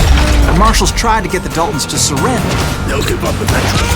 We just gotta wait till some bitches. This bounty hunter knew that the brothers were far too proud to ever lay down their guns.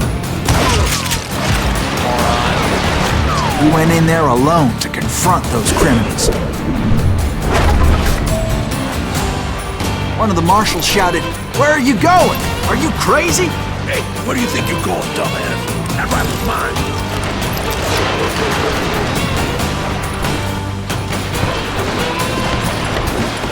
But he paid him no mind.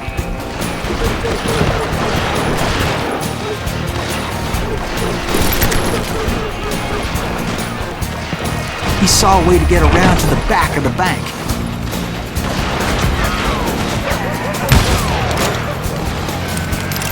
Those were lawmen. Then he figured out how to hit the Daltons from a direction they weren't expecting.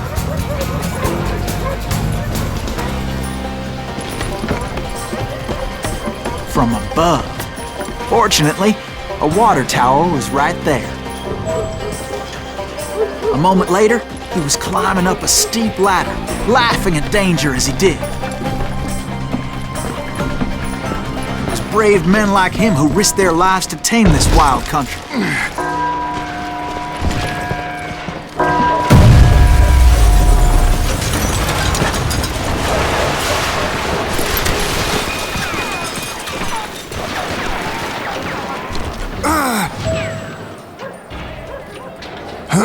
We've got company!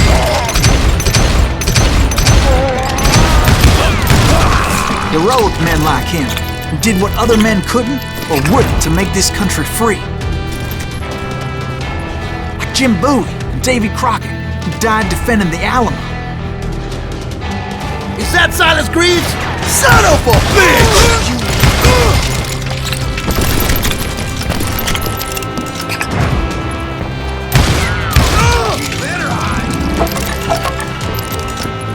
Speaking of the Alamo, fun fact, while nobody in the game is talking, I'm actually related to Daniel Boone, who was the man who died at the Alamo.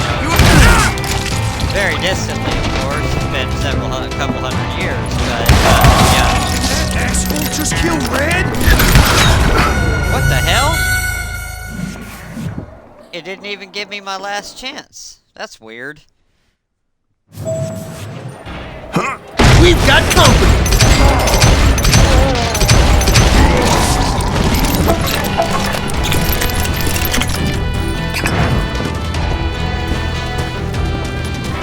Is that Silas Greaves? Son of a bitch!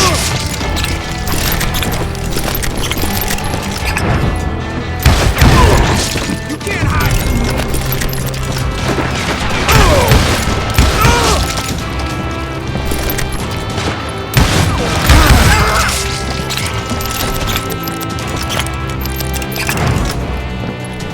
Backing down.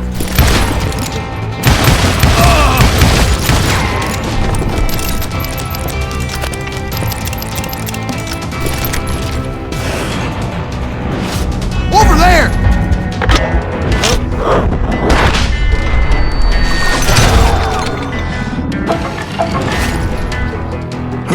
That's Silas Greaves.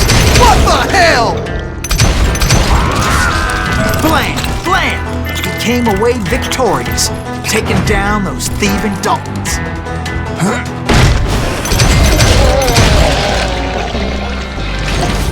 His name was Silas Greaves, and when the dust finally settled, he was the last man standing. And now the Sorry, true story. kid, but that just wasn't the way it happened.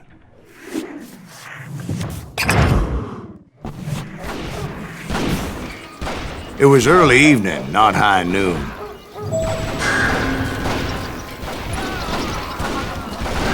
Man. I was Alright, late to hang the on, party and folks. Coffeeville My was dad's already in the up in hospital arms. And my stepmom's calling me. Let me see what she wants.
Okay. I'm sorry about that, folks. Yeah, it is family stuff. You gotta deal with it. I'm ending you. The Daltons blew up a safe, and we're all set to hightail it out of there.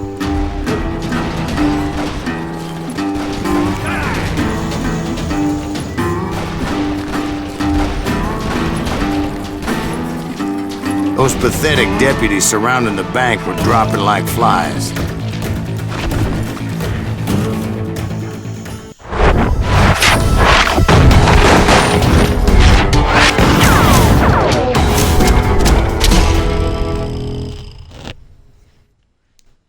I had been tracking those jokers for months, waiting for them to do something reckless.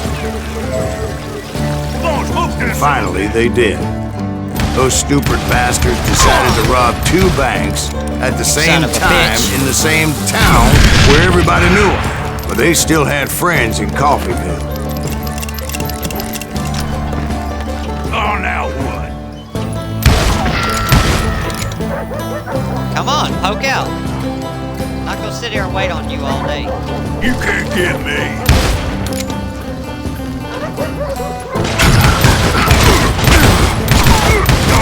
Asshole.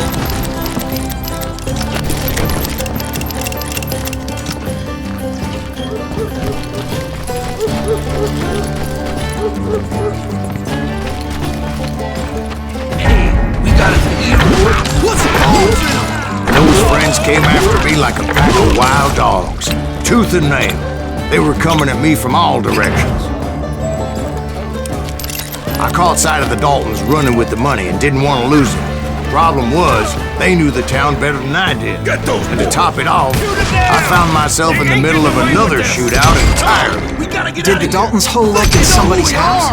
No, it was the Smiths, I believe. They were cousins of the Daltons. And they were shooting at the Browns, who were shooting at the Daltons.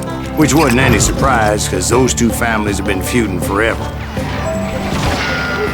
And since the Joneses are related to the Browns, they shot at the Smiths, pissing off the Heimhoffers, whose daughter recently married a Smith.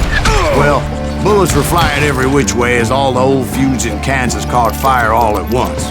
There was a hell of a lot of pissed off people in Coffeyville that day. But that's just the way life is sometimes. Shit happens.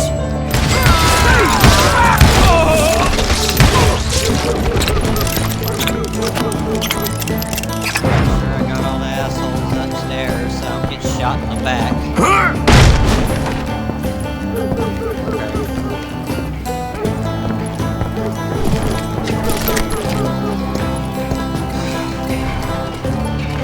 The Dalton boys knew I would never give up.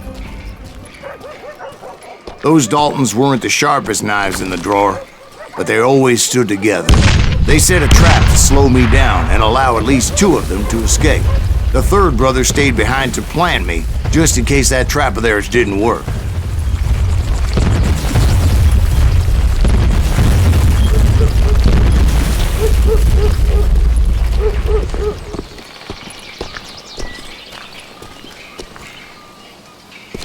It was Emmett, the youngest, and he decided to stand his ground and face me down. I ain't afraid of you, Silas Greaves. This is where it ends for you. He was determined to protect his brothers. I understood how it felt. Taking me on all by his lonesome wasn't exactly a recipe for a long life. You messed with the wrong damn donkey. Really? God damn! You're about to be the wrong damn dead dog. Yeah. But Emmett Dalton survived the robbery in Coffeyville. He's the only Dalton who did. They say he was shot 23 times. Well, Dwight, who do you think put all those damn holes in him? Did anybody take the time to count how many times I actually shot him? But I have to admit, You should try it on hard. that boy had Take grit. all 130-something bullets that you can hold. And probably then some.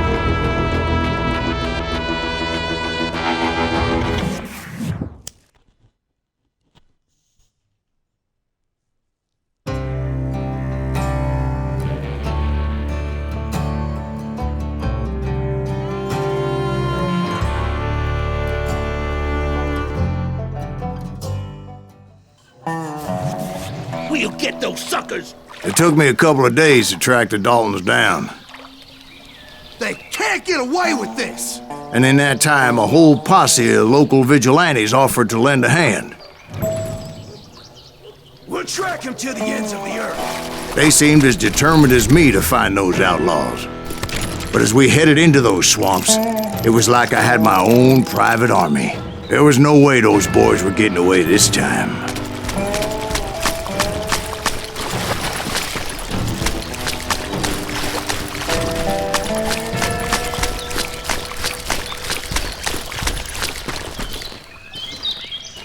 Now, if you're wondering, It was why early I always fall, make right? sure I have the rifle, Beautiful even time though of I year. never use it. At That's least you for had the weather on emergencies. your side. Not by my You recollection. never know what's going to It happen. was damp and foggy as hell. And I'd pick these pistols because I just like them, okay? There's no specific It was tough reason to stay behind on a that. true course. So we I kept think an they eye out for technically are landmarks. the most powerful in the game, but the quick shooters are the better ones because they reload faster. You burn through a lot of bullets with them real fast. I like these because they're kind of a good balance. It was autumn. And the single Maple action army trees were in side full on color, sucks. red as blood.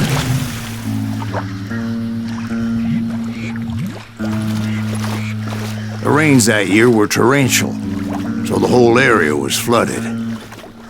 The vigilantes had spread out wide, and pretty soon I couldn't see anybody.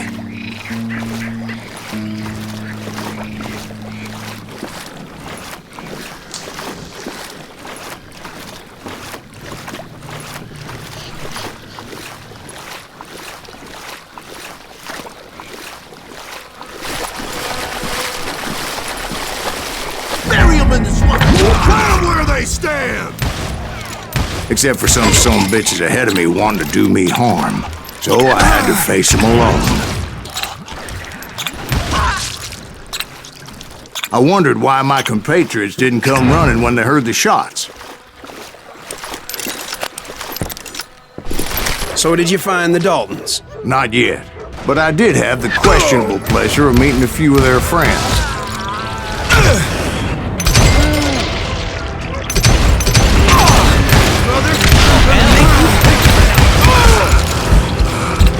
The boys had established quite a reputation by that time, so they attracted all manner of riffraff to their cause.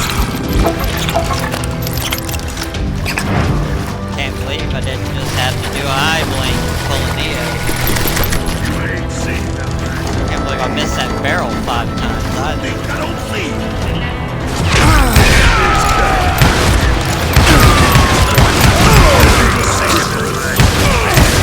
Point being, I was under serious attack.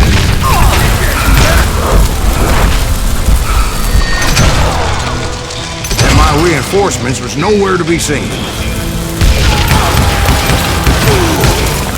I gotta get cover.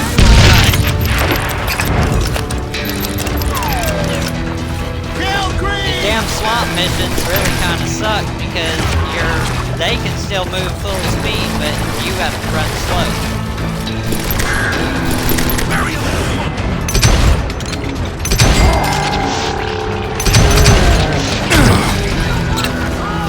Walked right into those bullets.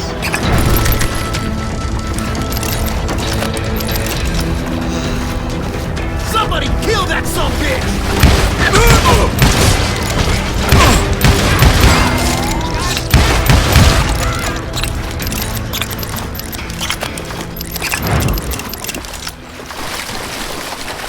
But luckily, a barn materialized as if right before my eyes. I scrambled up top to get a better view. But just ended up falling inside. So, how did you get out? The barn doors was open. About right then, I saw some suspicious characters running for the bushes. Of course, I followed them. But that goddamn swamp was like a goddamn maze, and pretty soon I had no goddamn idea where I was. Steve? So I just started walking, and pretty soon...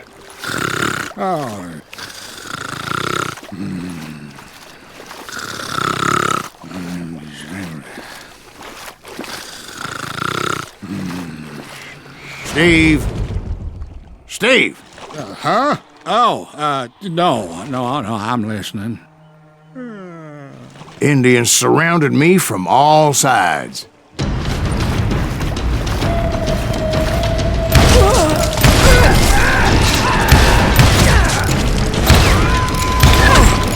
Indians? There were Indians. No. I just wanted to make sure Steve was paying attention. Now, where was I? You were following the Daltons through a swamp? That's right. See, Steve? Dwight's paying attention. No, I'm listening. I was just resting my eyes. So, where was I? The Daltons. Right. See, there's a reason so many outlaw gangs are made up of brothers. Being a brother is a very sacred thing. It's a bond like no other. That's important.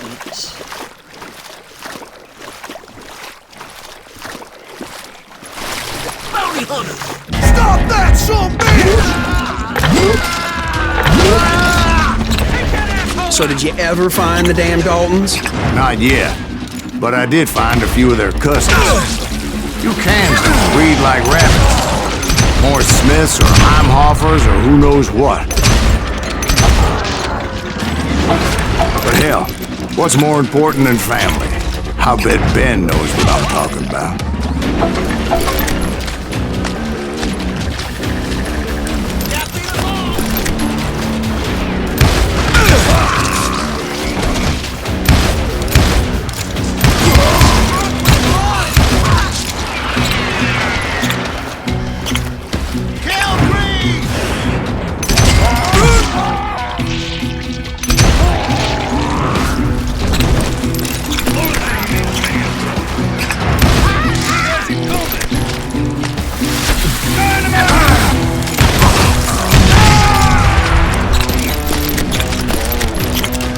Hell, I got both the shielders with one throw. Those ones you can't shoot through the hole. You gotta either shoot them when they lean out or throw down.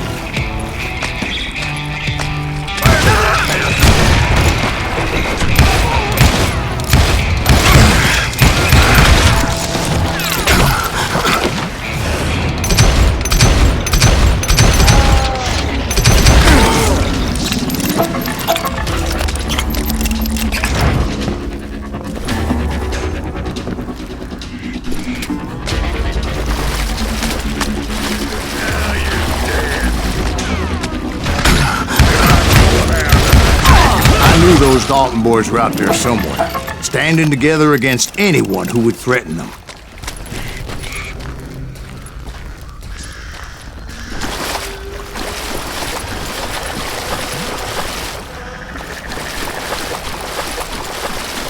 And that's when I saw it. A goddamn steamboat. A steamboat in a swamp? Yeah, Steve, but this wasn't much more than a wreck, really. But how'd a damn steamboat end up in the swamps? Yes, it floated off during the flood of '89. Now, was it a stern wheeler or a side wheeler? What? Does that really make a difference, Steve? It was a steamboat with a goddamn army on board.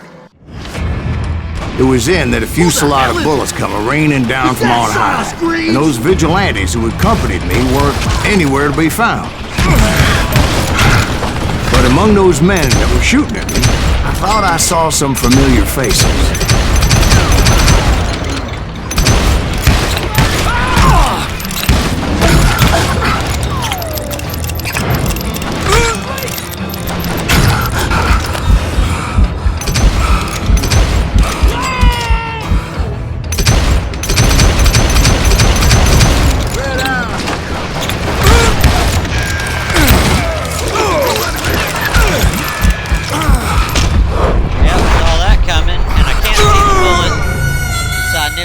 Duck into it. anytime there's something obstructing your view, you never fucking guess right.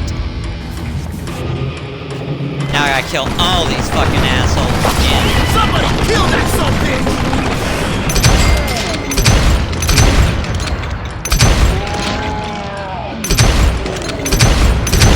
Gotta stop standing next to dynamite.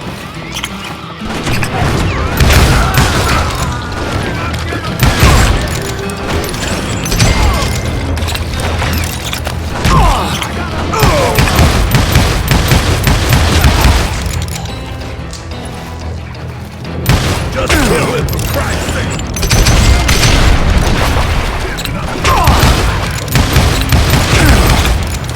God damn! All of a sudden, he can't hit fucking shit! Son of a bitch! Cut him down! Fucking asshole! Got him! Oh, that had to hurt!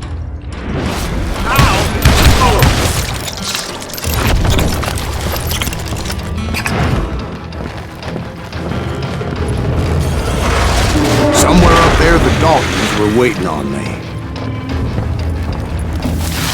Oops, why'd I do that? Now, if you know who Charles Lindbergh was, he was a famous pilot.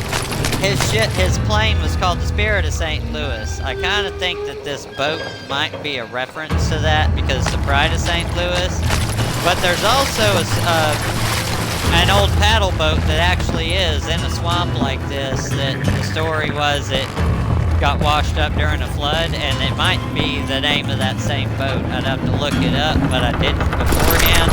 I'm not going to stop to look it up now because I've had to pause the damn game too many times during this stream.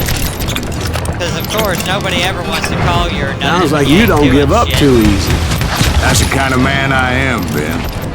I set out to do something. I do it. Surrender just ain't in my nature. Plus, I'm stubborn as hell. As soon as you turn on the live stream, start streaming the game though, then all of a sudden motherfuckers want to call you, and your wife wants you to do shit around the house. Always something. Bitch!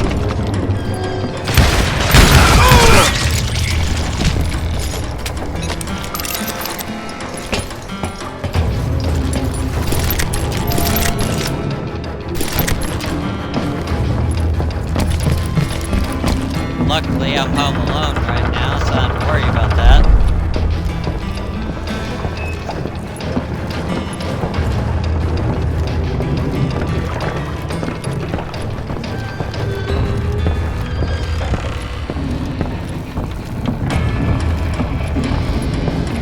Right about then, much to my relief, the vigilantes finally arrived.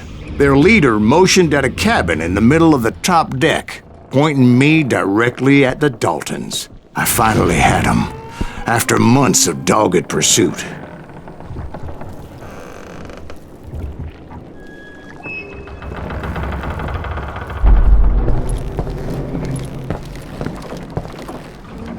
But it turned out that they had me. Take him out! I'm sending you to hell!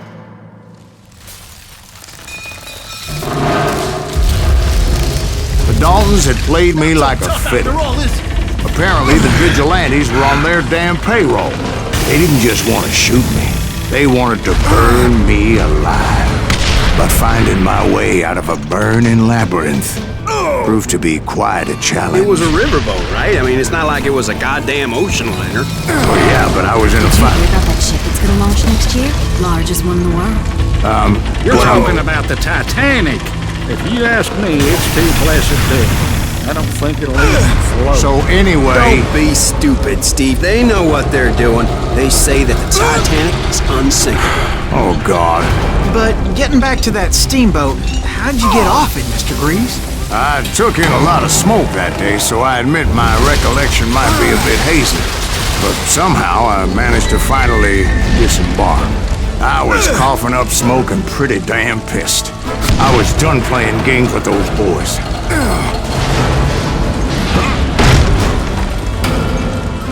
It was time to settle this once and for all. Bury him in the floor!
About to come at me one at a time. They were in this together. Two brothers side by side, determined to take me down. Confident that this time the odds were on their side. Right here, you always want to shoot this short fucker in the back first, because he's faster and he's smaller, so he's a harder target. That fucker there never even gets his gun out, the guy on the left, as long as you pop his bitch-ass brother first.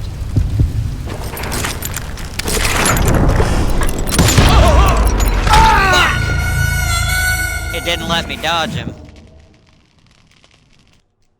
For some reason, my speed wasn't going up very fast that time around. Alright. I think that's the first duel I've lost. See how quick he was, though, compared to the other guy? The other guy hadn't even drawn, and he had already pulled and shot.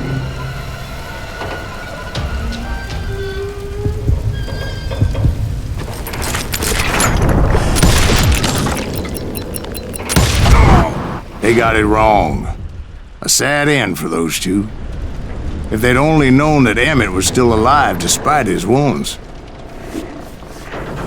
Paroled 14 years later, he moved to California and sold real estate and lived off the legend of that fateful day. And the tragic death of his two brothers.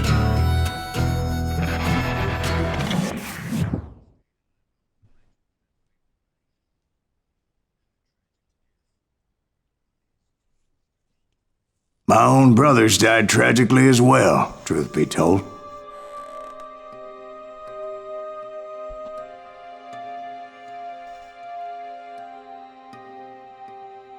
It was 1868, and me and my older brothers were pulling a tidy profit running cattle into Juarez, Mexico. One night after my brothers retired for the evening, I found a little poker game in a cantina with a couple of cowboys. And I just couldn't lose. I even won an old Spanish coin that had to be 100 years old.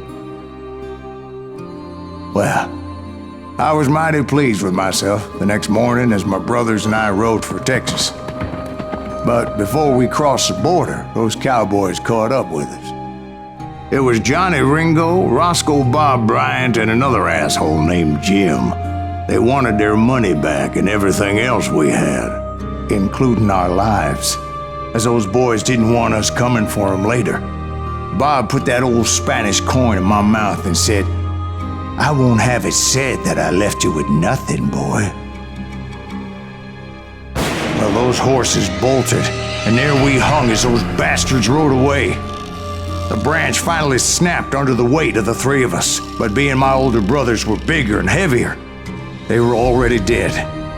And right then I swore to myself that I would avenge them. Ringo you know about. But Bob eluded me, until I heard he was riding with the Wild Bunch.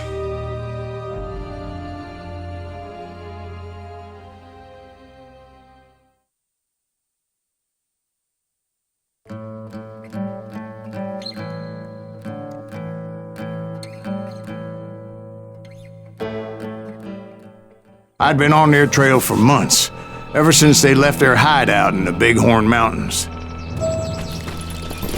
Led by Butch Cassidy, they were a loose association of outlaws who robbed banks and trains from Colorado to Montana.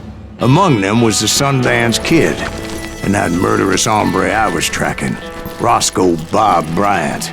Were you a part of that giant Pinkerton posse after the Wild Bunch? No, boy. A circus like that would have slowed me down. Besides, I wanted Bryant all to myself. I'd heard about a large shipment of gold being transported to Wilcox, Wyoming on the Overland Flyer. I figured the Wild Bunch would likely hit such a treasure, and by God, I figured right.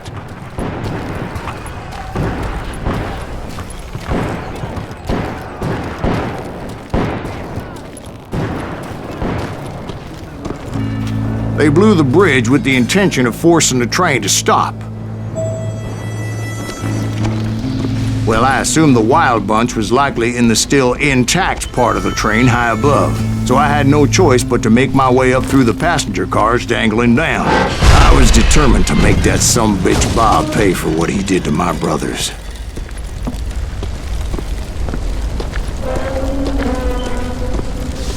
Now right here, if you go in this train car and walk all the way to the back, there's a collectible in there too, but it's not in there for me, so I'm not wasting my time. But now you know. I highly doubt anybody that watches this stream that doesn't already own this game is gonna go buy it anyway, so we're really not any point. I found the device they used to blow the tracks, so I knew I was headed in the right direction. My ears are still ringing from blowing up that bridge. What'd you say?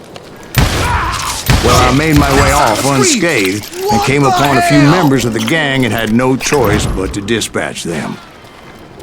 From there, I had to negotiate an even more precarious route. But first, I would need to get my ass out of there.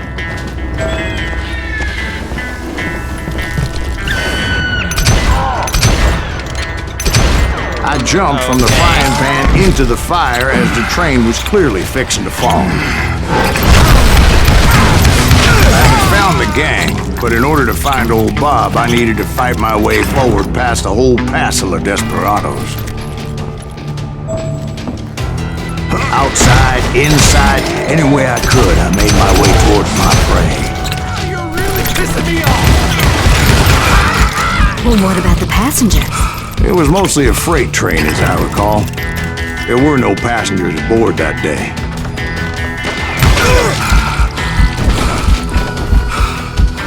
Got that sucker right in the cogs.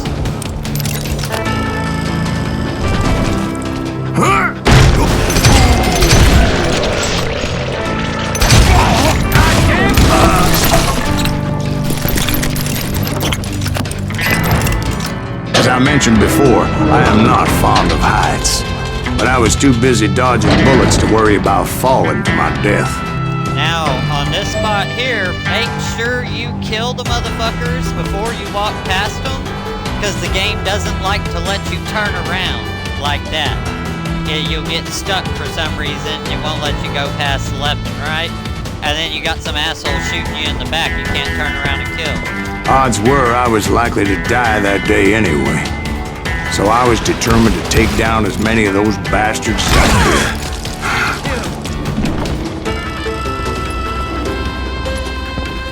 Yeah, you know you can't.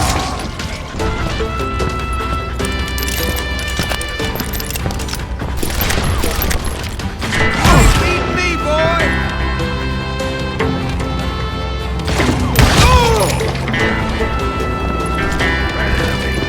At times it was like shooting ducks in a shooting gallery. The only difference is these damn ducks shot back.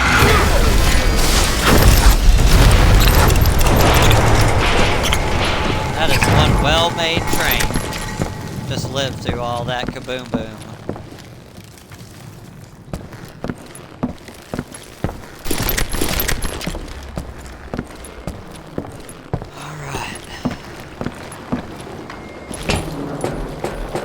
I kept hoping the law would show up and give me a hand. You mean like that giant Pinkerton posse that I read about? Did they come riding in, guns a-blazing to help?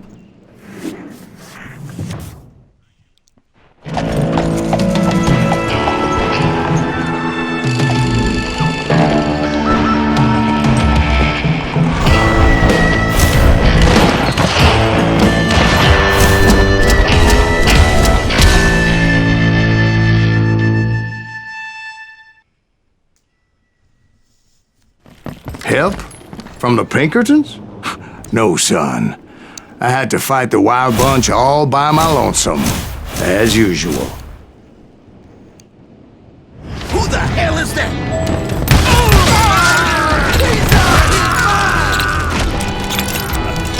Take cover! Retreat! Retreat! He's killing everybody! You ain't seen the like. Kill us all! It's time to have it.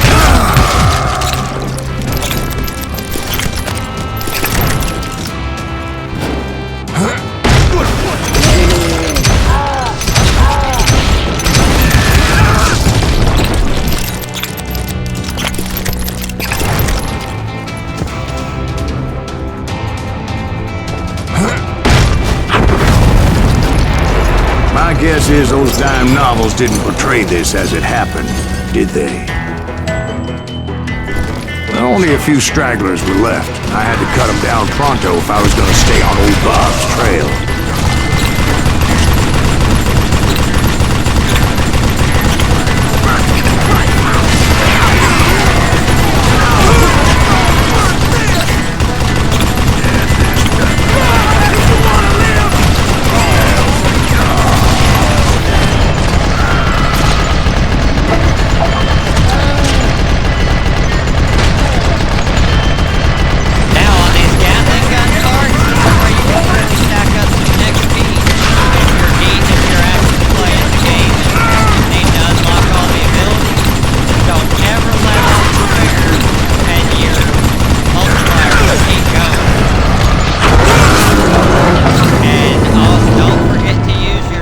Once I silenced all those guns, I went searching for my nemesis, determined to finally have my justice. But the only survivor who welcomed me was George Flat-Nosed Curry. Who was he? The fastest gun in the gang. Also, make sure right you after kill Sundance, these guys honorably, or you'll and lose Kid out Curry, on a shitload and maybe of Elsie XP Lay. as well.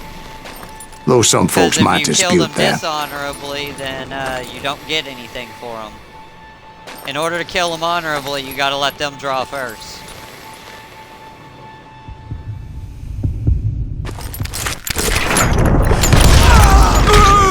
Damn!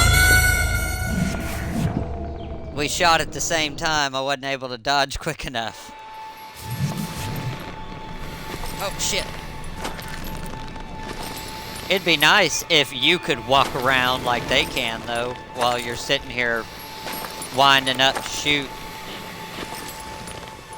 I can't believe people actually fought like this back in the day. Bunch of fucking morons. He's gonna get me this time too, because I can't get my gun out quick enough. I don't know why my speed is not going up. It's going slow as shit. Get my fucking hand over there first. Maybe I'll get a jump on it.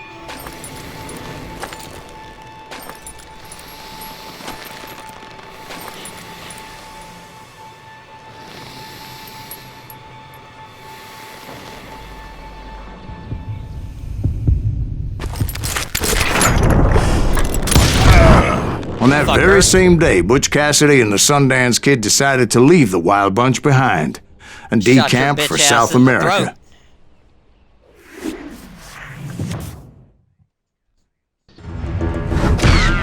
They ended up living down there for many years, but I'm sure you already know all about that.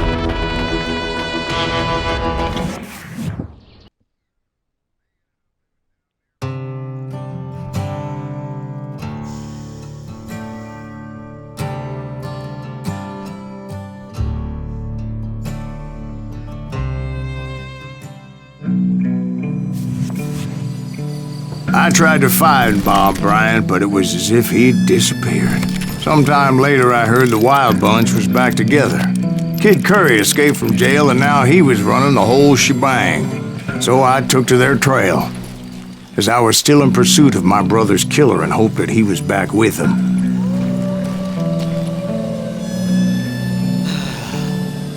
I just realized when my stepmom called me, it cut off the Warframe stream, caused me to miss the drop.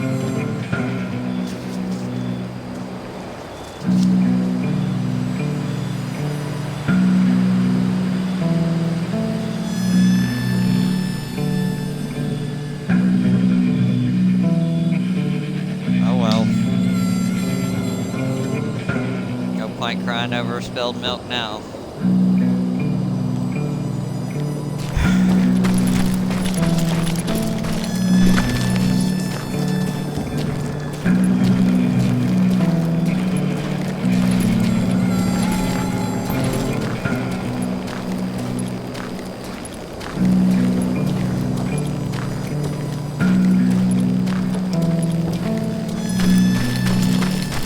That kid Curry's kinda crazy, ain't he? Don't let him hear you saying that. Anyways, I tracked those boys to a camp right outside Parachute, Colorado. Being outnumbered, I didn't bother with a warning shot. I just started taking those bastards down.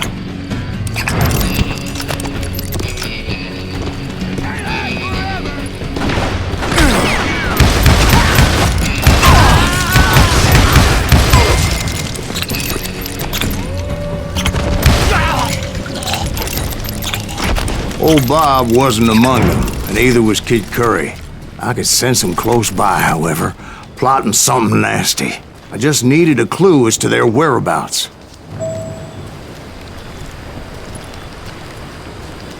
And I found one. A map with their bold plan clearly marked. This time they were fixing to blow up a train trestle. Property of the Union Pacific.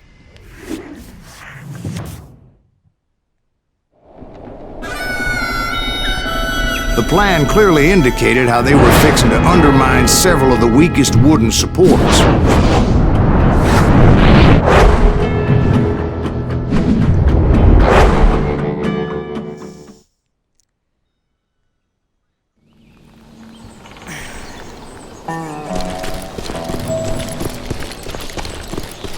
Kid Curry was considered the wildest of the wild bunch.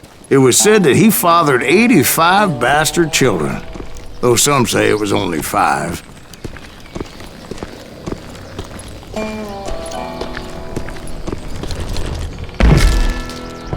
Kid Curry had bragged to a whore how he was going to rob a train heading to the U.S. Mint in Denver. And that whore, Fat Sally, she told me. Sure, Fat Sally doesn't appreciate being called The bridge a was whore. rigged with dynamite, so I decided I'd best be She careful probably is, confronting so. those bastards.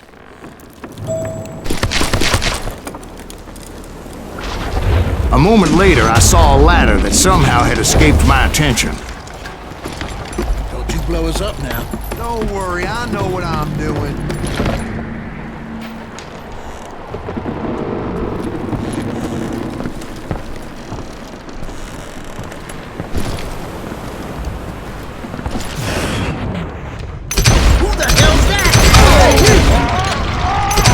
But the wild bunch did not take kindly to my presence and attempted to blow my head off. It appeared the kid had found a number of new recruits to bolster their ranks. What happened next? Well, having removed the first bundle of dynamite, I decided I might as well remove the other one. Once that was done, I figured I'd find my way from there.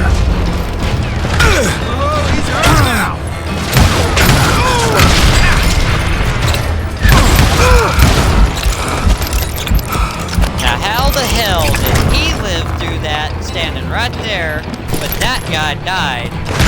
Shut the son of a bitch! He was further away.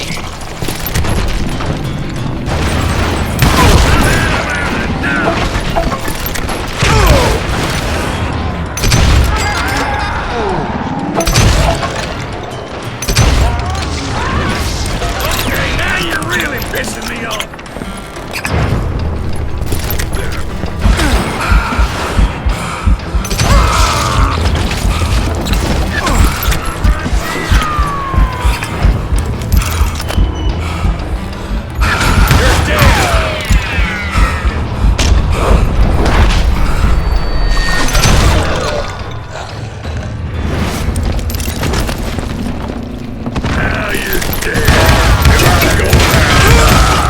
So, what happened then? Had to remove more of that damn dynamite.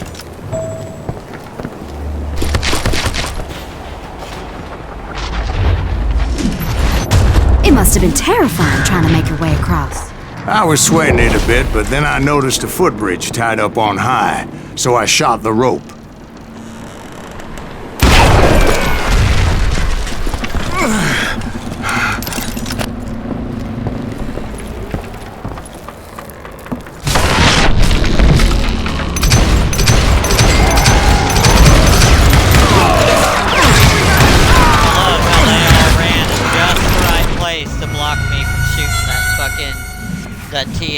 right there. And of course, that was my fault. I was not paying attention. Ran off the ledge.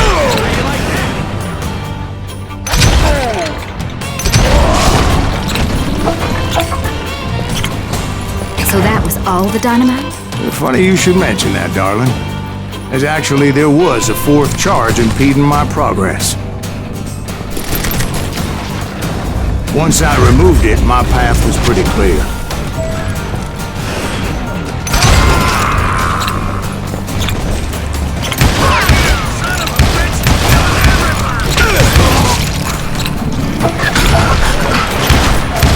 We don't kill him!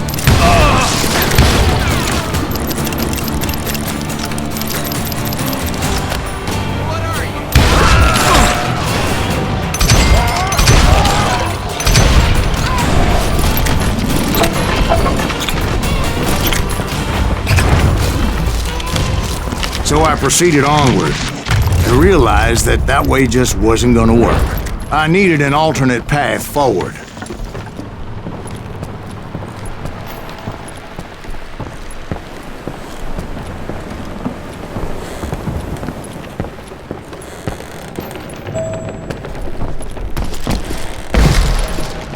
I hope you understand how badly my adventure might have ended had I not been as careful as hell. He said something about me not dying. Okay. I might have jumped the gun and jumped off too soon. Oh, well shit. Supposed to jump off over here. Luckily, I found a cave, and as I made my way back to the bridge, I saw something that concerned me. Alright, right here. There was a long burning fuse, and it was moving fast as hell. I had to catch it. To the bomb and defuse the bomb. That's not the case. You gotta cut the fucking fuse. So don't run past the damn fuse where it's burning. The burning fuse was so damn quick, I had to run like the wind. I almost had it, but no. Thought I was gonna have a coronary when I lost sight of those sparks. My heart was pounding like a sledgehammer. I knew that failure meant boom. Then, finally, at the last moment. Whew. Got it. Of course, I was successful, or clearly I wouldn't be talking to you folks here today. If you don't do the Naturally, fuse I first, removed nothing the happens. last You just stand dynamite there charge. And you get mad, then you blow up. Well, it was a touching reunion. But by this time, I was thoroughly exhausted and dragging my ass as I was not a young man anymore. What the hell?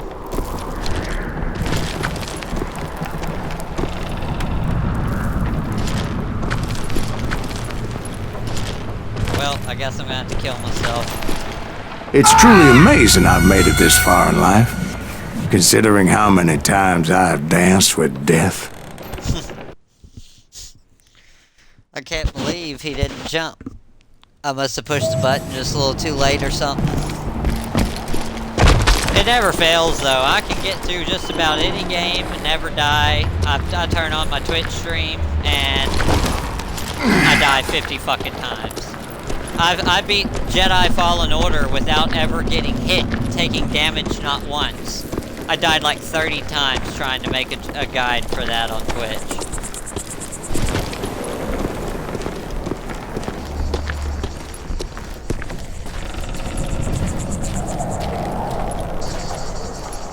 Kill that SUV! Make him bleed!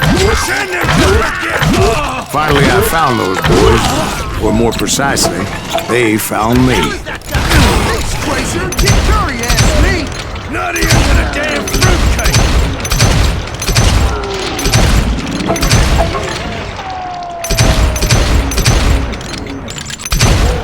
Luckiest son of a bitch on the planet right there. Shit. I'm good.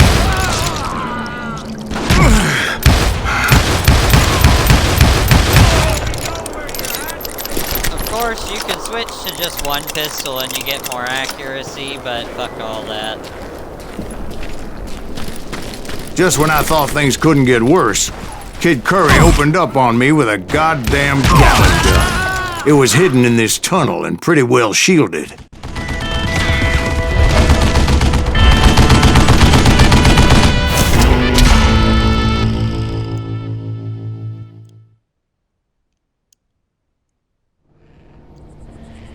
Alright. Kill Red? Oh, I killed Blue. That's right. Run! Now, I'm sure you can probably guess what you gotta do here. You gotta fucking run past this shit nigga, don't let him shoot you. Wait for him to fucking need to reload. Come on, come on, come on! Luckily, I had located some dynamite. I still, however, had Get my off work to the cut out sides, for me. but that's a pain in the ass, so get him to shoot at you. Quick hit runs out of bullets.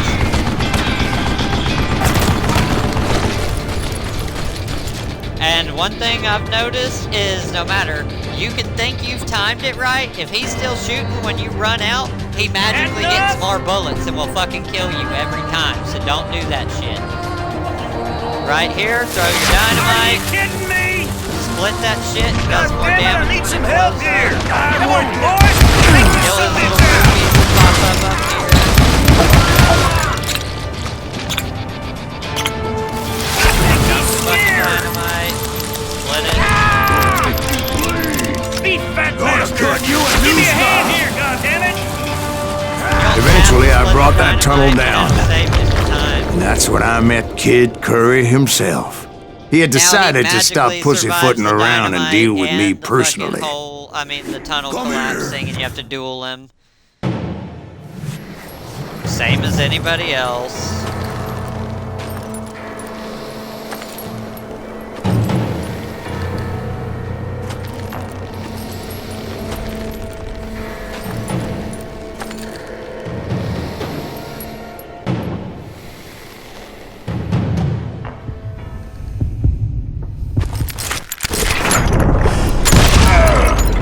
As fast as he was, I was just a bit faster. I don't know why I'm And having as so he much lay trouble wounded, with I the speed demanded to side. know the whereabouts of Roscoe Bob Bryant. He shouted Normally I have at me. it higher than the Is other. that what this is about? Bob went with Butch and Sundance to South America. You ain't never finding him.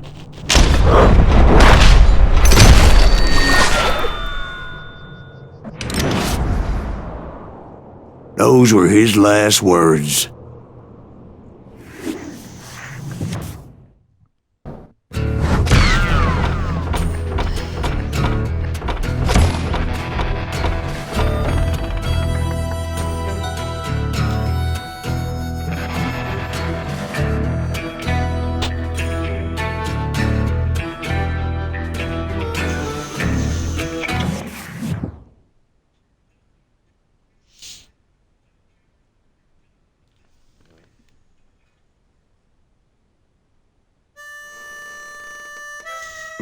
So, Bob Bryant got away?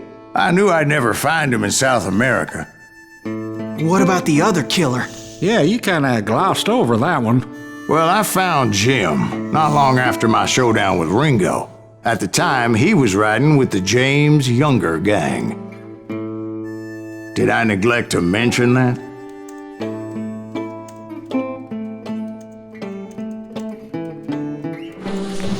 Jesse James? The greatest outlaw who ever lived? Jesse and his kin rode with Quantrill when he raided Lawrence, Kansas, and killed near 200 people, boy. Nothing great about that. And from there, him and his brother went on to rob banks and trains from Kansas to Missouri. Which is why there was such a rich bounty on their heads. 40 grand for both of them, dead or alive. That's one hell of a payday.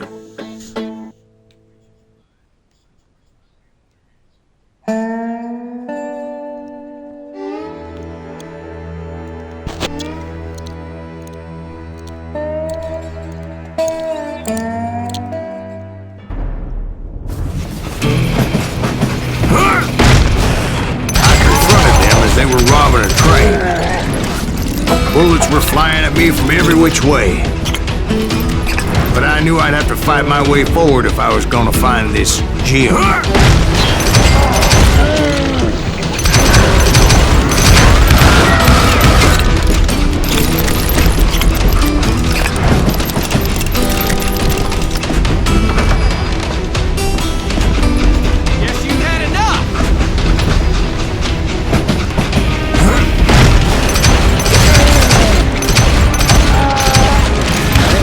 Now, wait a second. Now, how'd they stop this train in the first place? Well, the James boys were experts at this.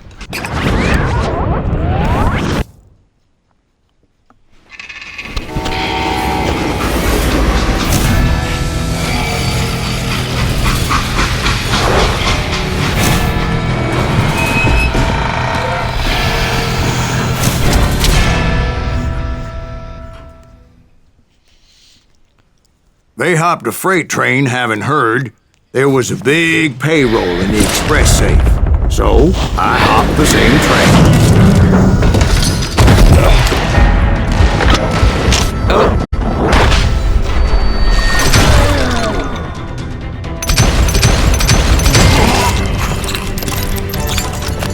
I always miss that one because I The don't James Younger expect gang it was to make me decimated do after that right little there. fiasco they had in Northfield, Minnesota. So Jesse needed more men and took on the killer I was after, along with a host of others. I was hoping to find my man and put a bullet in his head. Climbing around that train, I must have swallowed 100 damn bugs before I The reached James that. Younger gang pulled the first train robbery west of the Mississippi. Sounds like you hold them in high regard. Everyone knows they were the most famous outlaw gang ever. And you took them all on by your lonesome. Again, I'm finding this all a little hard to swallow, Frank. Well, maybe you need to wash it down with some whiskey.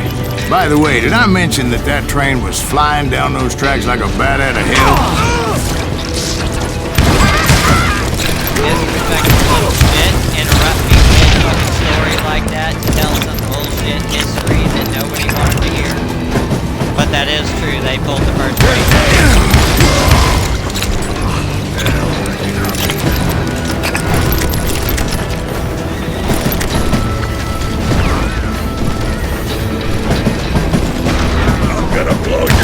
I gotta blow shit off, asshole.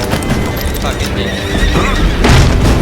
Anyway, excuse me, Ben. Where would I find the gentleman's facilities? Suddenly I have an urgent need to drain my one-eyed snake. Well, I've had more than a few drinks, and I've been sitting here for quite a spell. Right through there. Let me show you. I never heard so much malarkey in my life. You think he's bullshitting us? Now you'll You don't notice think he's right Silas here, Green? you're just cycling I think he's through just the some same old train drunk car looking for some over and free over liquor. again. It's because you're not there to finish the story. You just gotta wait for those assholes to quit talking shit about you for you to come I back. don't know, Jack. I think I believe him. You don't think he met Jesse James? Boy, you gotta be kidding me. That story makes no sense at all. Jack. I mean, you gotta be 2 bricks short of a load to believe that cock and bull story. I don't agree. Jack, lay off the But bar. you seriously think that tired old man went toe-to-toe with Jesse James?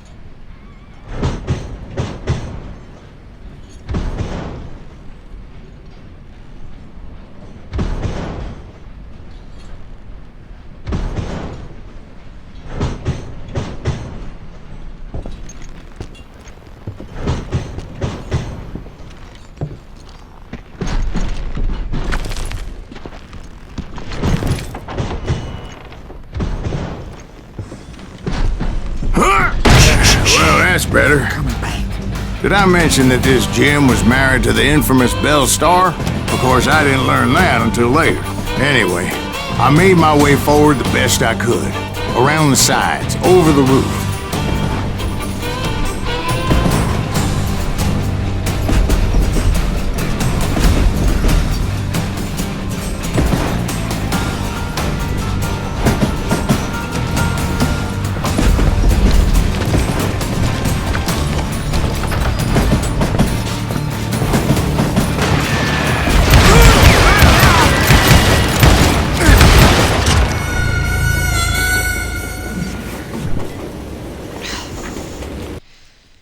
Love how it's just letting them kill me now instead of letting me use my last chance. Fucking asshole. At some point, some sumbitch saw me and shouted out, "It's a damn Pinkertons!" Shitting me. I walked off the train.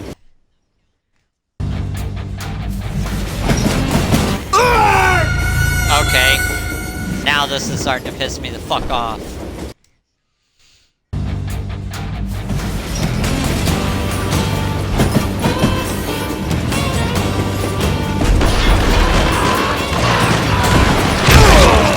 At some point, some sumbitch saw me and shouted out, "It's a damn Pinkertons!"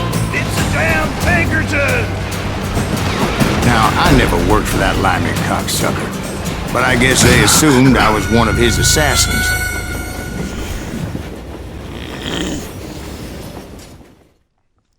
This is fucking bullshit.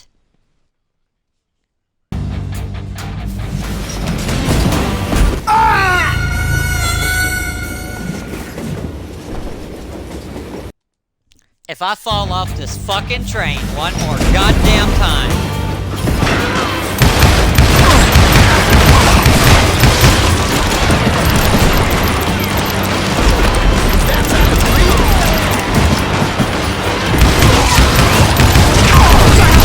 Fucking sons of bitches.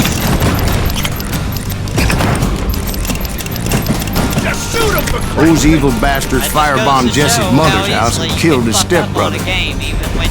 So it's no wonder each and every asshole on that train wanted to be dead. Everybody's always mistaking you for somebody else, aren't they? Why is that, I wonder? Don't rightly know, Jack. I'm just telling you how I remember it. There you are.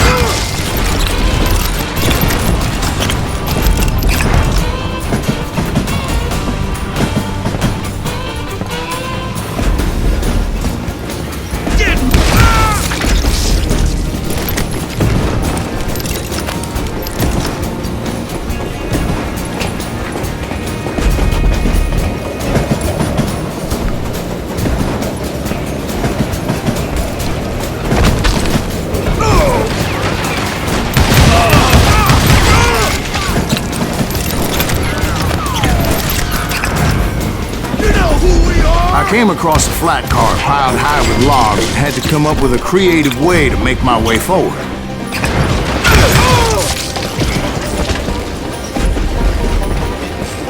I wondered if I was ever going to find the front of that train, or the bastard I was after. Right about then, I was attacked by some asshole on a Gatling gun. Well, seems like you run into a lot of them. Asshole? Gatling guns. Yes, I did. Now, I don't remember how I took it out. It was either a bullet or dynamite. Where would you find dynamite? Does it really matter, Jack? You're messing with the flow of the story here.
was looking for Jim and shooting any son of a bitch stupid enough to get in my way. And that included Jesse James himself.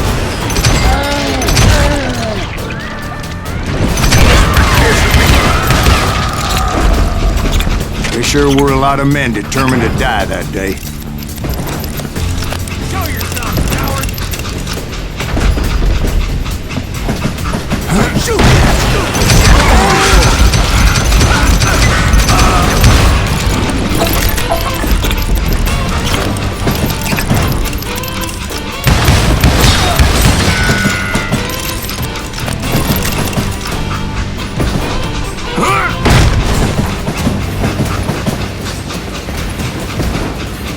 It was then that Jesse detached the express car from the rest of the damn train. I could see Jesse waiting for me, fixing to kill me so he could get away with all that money.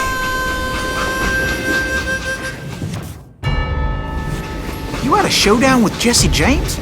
Of course he didn't. Everybody knows that Jesse was killed by Bob Ford. Yeah, Jesse went out like John Wesley Hardin. Coward shot him in the back of the head. Guess it doesn't matter how far you run, does it, Ben? Your past always catches up with you.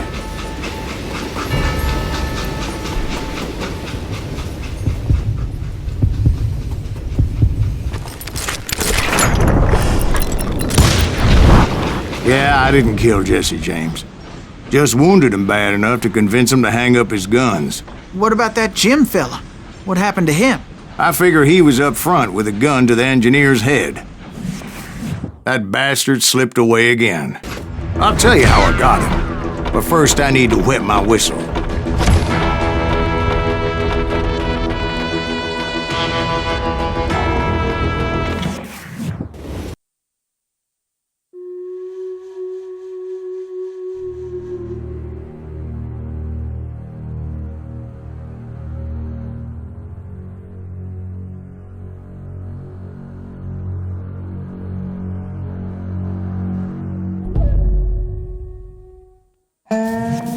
After my showdown with Jesse, I continued to track his brother, Frank, and that sumbitch Jim.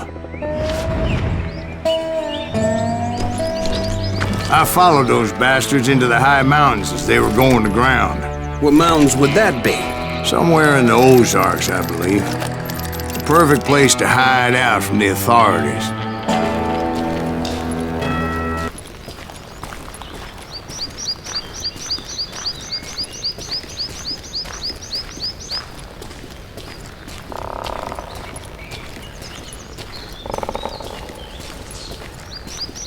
In fact, before I could find them, some Indians who fled the res and were hiding out from the military found me first. They probably thought I was a cavalry scout and didn't want me telling the military where they were. Indians? It could have been Cheyenne, but there was all sorts of renegades roaming the landscape back then.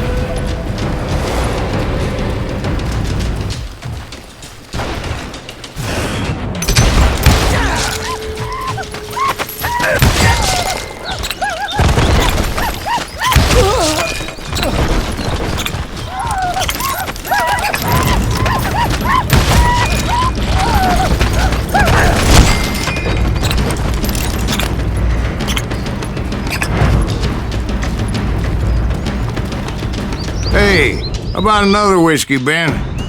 Nothing better to soothe the troubled soul.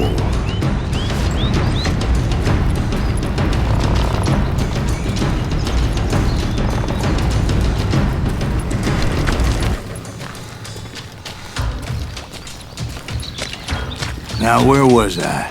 Indians, right. I had more than my share of run-ins with the Red Man. Like that time... Did I tell you about Grey Wolf? Yes, sir. You did. Ah, of course I did. In fact, I could still remember that old medicine man's words to me. Jesus Christ, we're back to that again. You carry great darkness in your heart. It will claim your soul. You will come to this place again and kill many more men.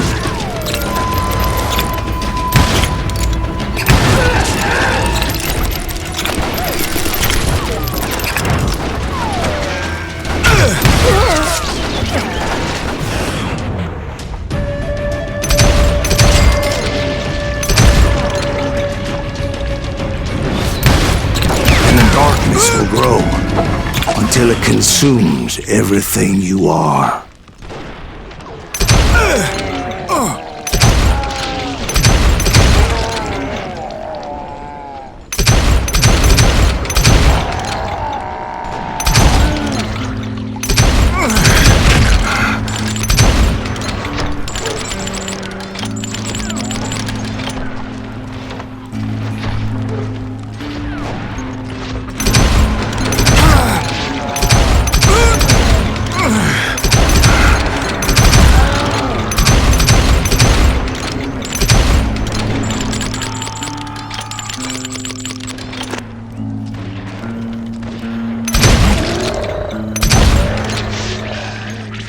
So, did you ever find him? Who? The man you are after. Let me ask you something, Ben. You ever think about death? Mr. Greaves, are you all right? Oh, death. Oh, death. Won't you spare me over till another year? What is this that I can't see with ice cold hands taking hold of me? Oh, death. Oh, death. Won't you spare me over till another year?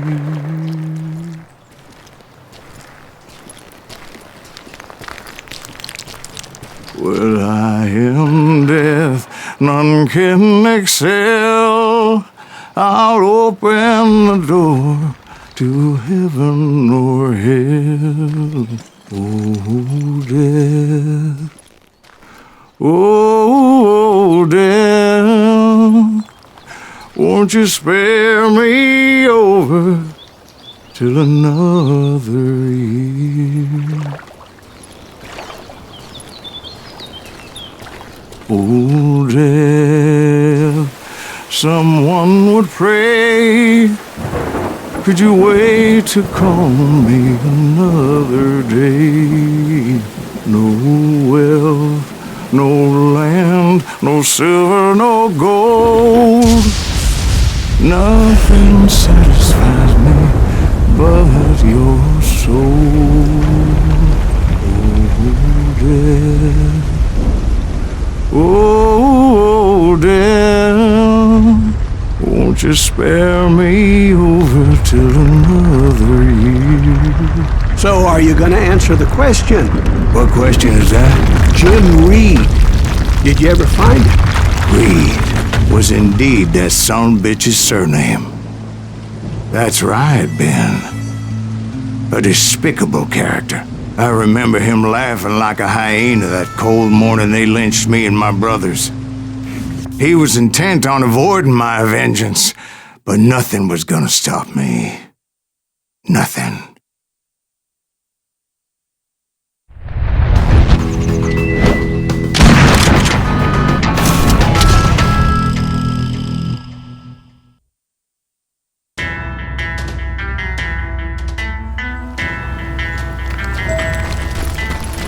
I finally did track those outlaws down. They had long rifles with scopes and were well positioned to pick off any poor soul who came anywhere close.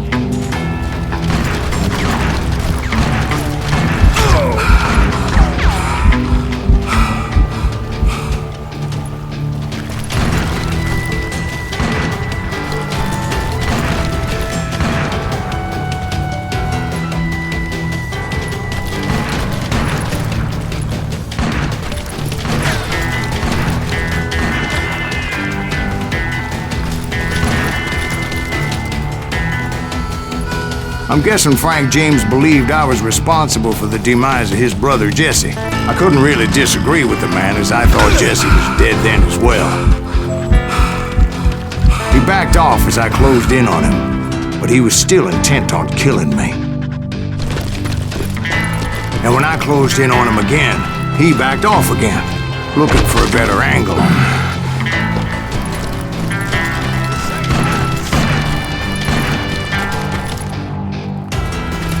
Hell, I can't fault Frank for wanting his revenge, as I was there for the same damn reason myself.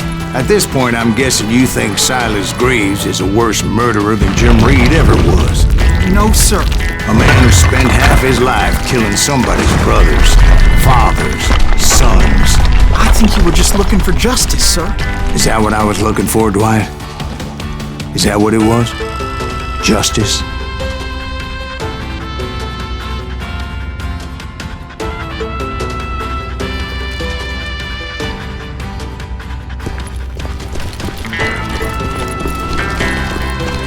Isn't that why you were hunting the James gang? The James gang. Right. I finally found Frank holed up in his mountain cabin, and he was determined to have me dead. It was a pitched battle that could have gone either way. Luckily, I had some dynamite in my possession. Dynamite? On your person? A few sticks, just in case. Take him out! It's always good to be prepared. Right. I'm just laying out the facts as I remember them, Jack.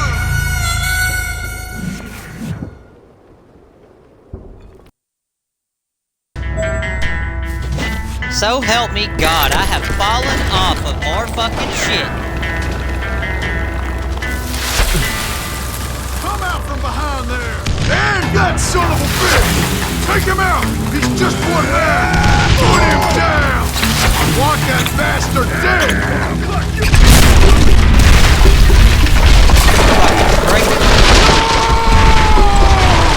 That old shack? Well, it went tumbling right off that cliff. With Frank James still in it? Yes, sir. But Frank James is still alive, living in Missouri, showing folks around the family farm for 25 cents a tour. I didn't say he died in the fall, now did I?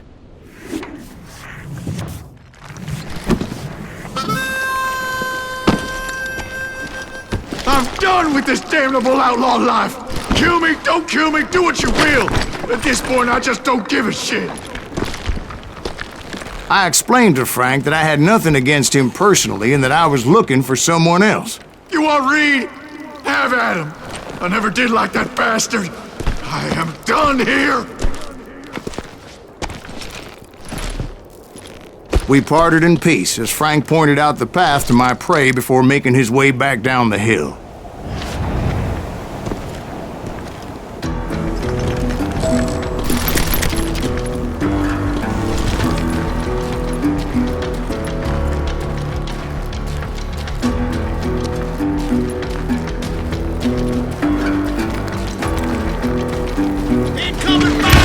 What happened with Reed? Well, I finally found the last of the gang hiding in a nearby cave.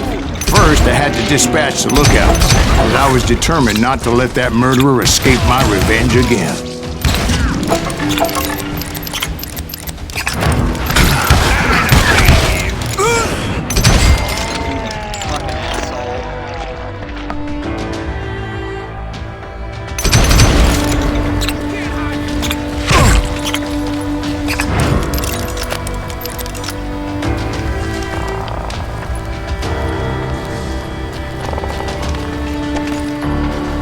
Rather than wander in willy-nilly, I decided it would be better to smoke that sumbitch out.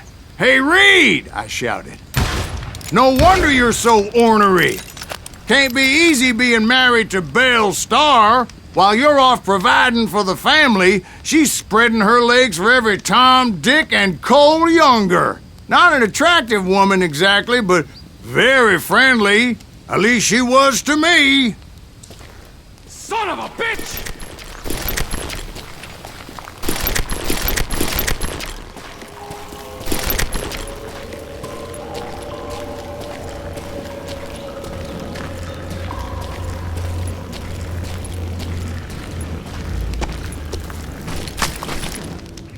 It was then that the last bunch of bandits jumped out of hiding. Why won't this asshole give up?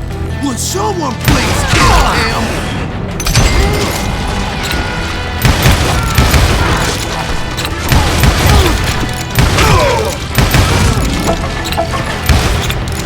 Why won't this asshole die?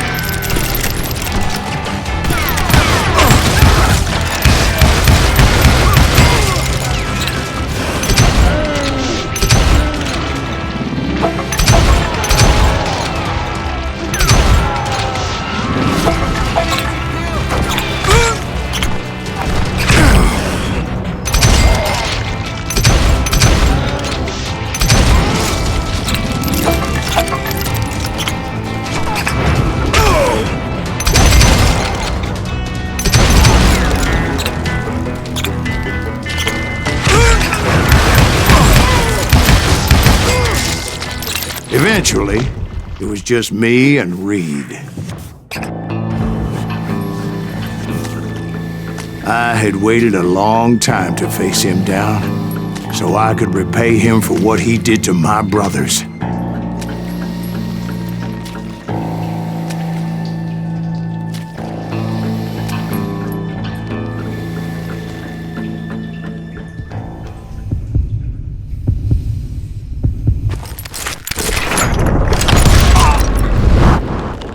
And repay him I did.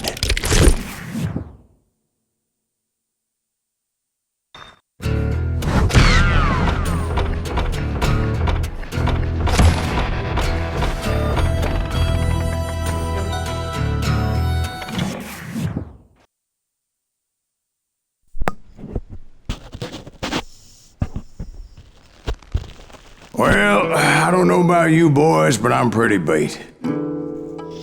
Well, it's too damn bad you never found that Bob character. Seems a shame you never had to pay. Well, funny thing about that, I did have one more chance at him.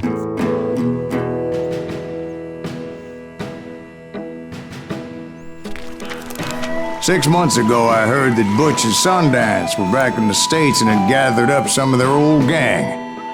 I tracked them down, hoping that Roscoe Bob Bryant had returned with them. So you're saying they didn't die down in Bolivia? That's what I'm saying.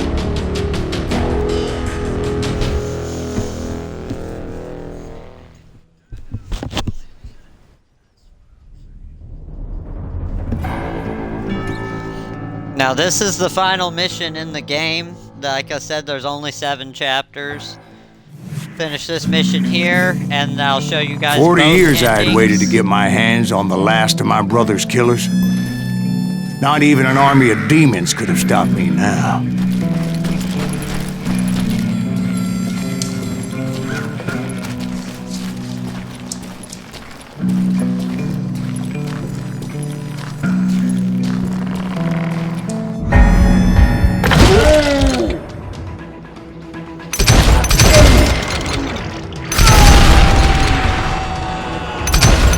Johnny Ringo and Jim Reed fell fairly quickly, but the last one, Roscoe Bob Bryant, that son of a bitch had managed to escape my vengeance time and time again.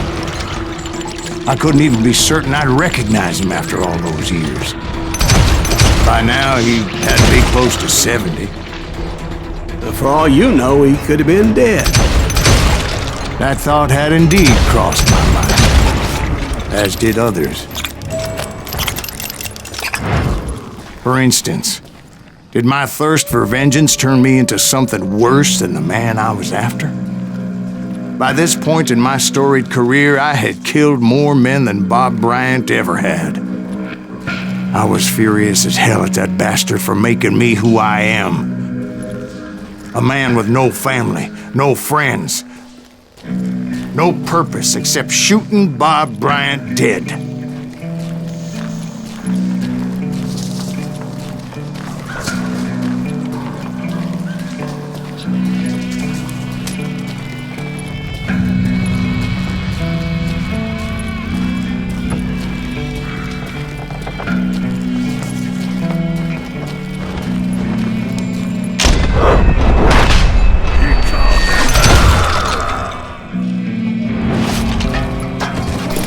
Nothing could stop me from taking his life. I'd been after that killer forever. From the time I rode with Billy the Kid. But that chapter of my story you already know. Chapter of that fairy tale, you mean? Suddenly it was 1910. There I was, an old man roaming a ghost town dead almost 2 decades.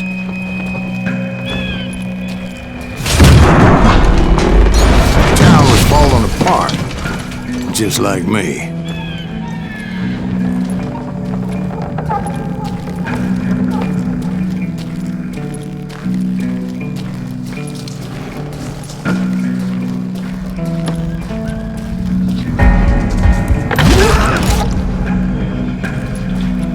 But I wasn't about to call it quits.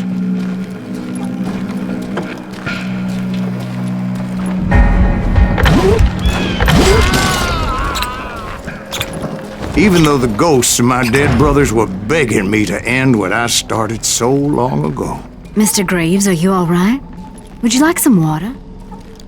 The Wild Bunch knew I was there. They were after a treasure they had hidden before they fled, buried in the grave of a dead amigo. Some folks think the town is haunted, so they figured there wouldn't be many people poking around. Can't go up them stairs. I thought there was some bullets up there. I don't need them anyways. I intended to fill that grave with Bob Bryant's corpse. But like I said, the bandits knew I was on to them. They lured me in and hit me with everything they had.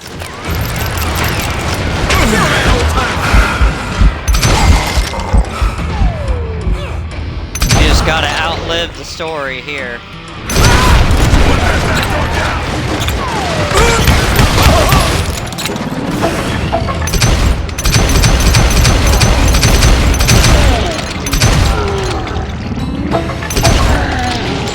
I can't believe I got that guy.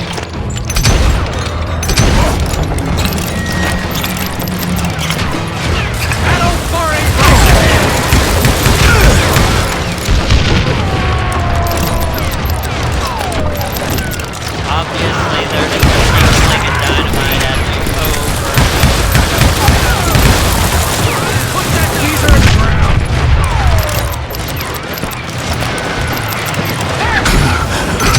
But you obviously prevailed since you said you done. Actually, in that moment, I did not prevail. So I suppose we're talking to a ghost. Funny you should put it like that, Jack.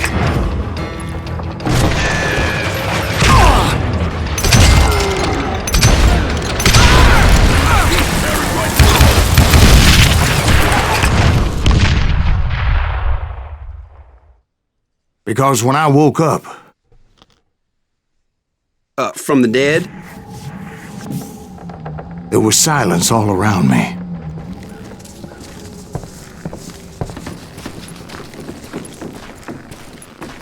I could swear to God I saw Billy then. Billy who? Billy the Kid. William Bonney. He was shooting at me from a rooftop. Here, and there, even over there. So I am right. You are titched in the head. Mr. Greaves, perhaps we should switch you to coffee? You see that old Indian again, too? No, but I did see Billy's killer, Patrick Floyd Garrett. He came at me guns a-blazing. But I knew that old war horse had died 2 years before. I wondered if maybe I was dead too and confronting the ghosts of my past. Perhaps all my sins were coming back to haunt me and drag me down to perdition.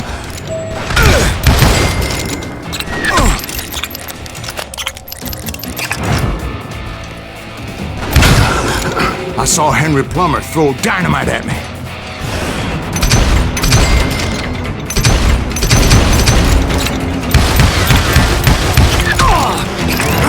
What the fuck?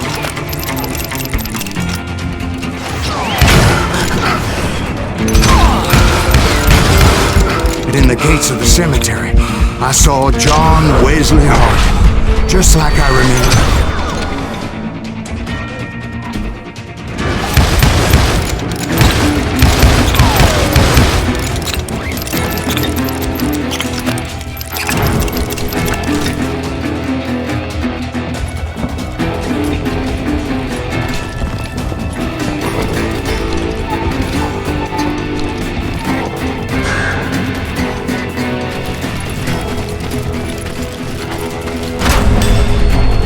Robert Ollinger appeared with his terrible double-barrel shotgun.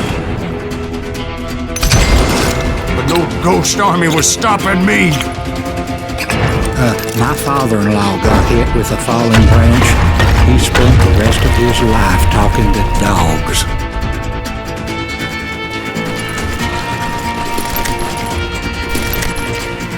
Newman Hayes Clanton, William Brocious, John Peters Ringo, they all wanted me dead.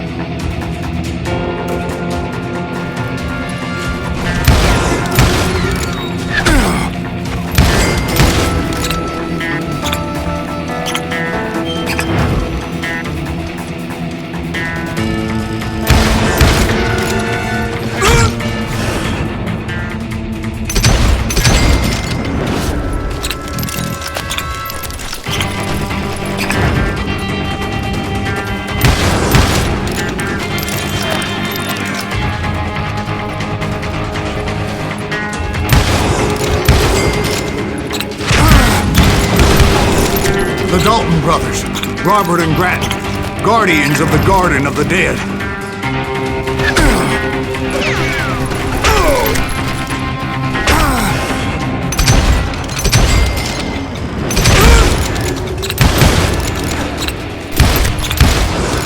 George Curry and Harvey Logan, alias Kid Curry, both thirsty for vengeance from the great beyond.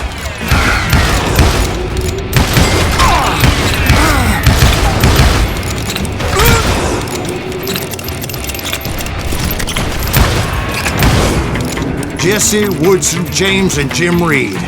Each one deader than the next. I thought I would go crazy. Thought?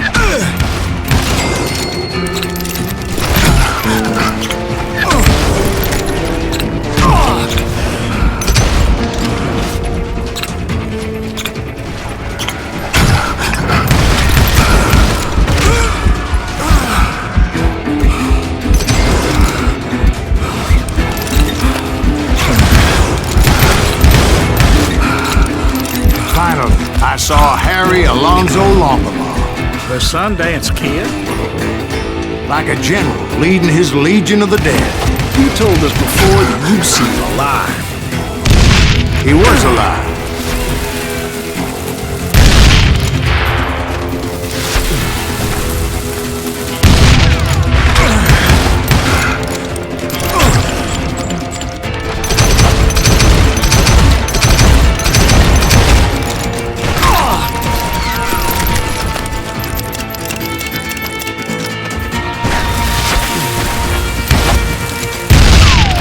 Then I heard a voice call to me from afar. It was Robert Leroy Parker, a.k.a. Butch Cassidy, coming at me from out of the fog. Thanks for taking care of that bastard.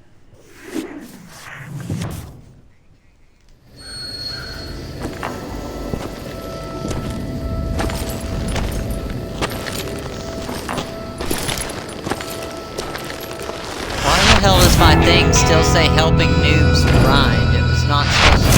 I changed that. I'll fix that. But the kid wasn't quite deceased. Not yet. Takes more than one little bullet to kill the likes of me, partner. Those two looked like they hadn't seen each other for quite a while. Clearly, they were no longer amigos. Shit. I was hoping I wouldn't have to kill you. You won't have to, Butch. I'm killing you first. I asked them about Bob Bryant, but they were too busy with their own heated conversation. Let me get this shit straight. You want my money and the love of my life? You frittered it all away, Butch. Edda's mine. So is that damn money. I didn't want to shoot anybody until I had an answer to my question, but those boys didn't give me much of a choice. Now this duel here plays out a little different than the other ones. You gotta switch between these two fuckers, and you can only gain focus when they're looking at you. When they look away, you gotta switch between the two, and hope one of them starts looking at you. Sometimes they won't. Of course, you get so focused on them that you forget to look at your speed. I'm probably not gonna have enough speed to kill both of these bastards. Oh, Butch Cassidy and the Sundance Kid died there in that cemetery not 6 months ago. gut shot him. Shot him right in the heart.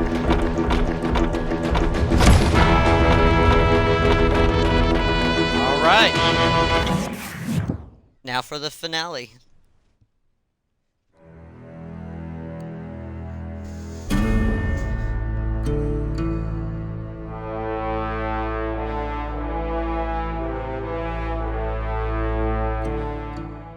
Butch Cassidy and the Sundance Kid were killed by the Bolivian army. Everybody knows that. That's the legend, but it ain't the truth. So, you never found Bob? There is no Bob. This old sumbitch ain't even Silas Greaves. Sir, is that true? Have you been pulling our legs this whole time? Well, not the whole time. Oh man, I think you've worn out your welcome here. Maybe you're right, Jack. Maybe it's time to pay. You see, Ben, or should I say Bob, your past always catches up with you. I was a different man back then, crazy.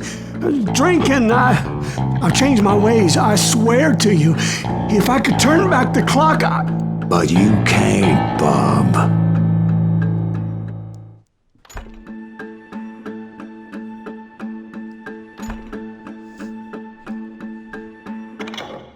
Gonna go the revenge route first. It's personally, I prefer that ending. It fits the story. Why'd you toy with me like that? Telling those tales, knowing all along. Why not just lay your cards on the table? Kinda stuck Here. I won't have it said that I left you with nothing. That's how you want it? So be it. Holy shit! Right, Molly, move against that wall. Go!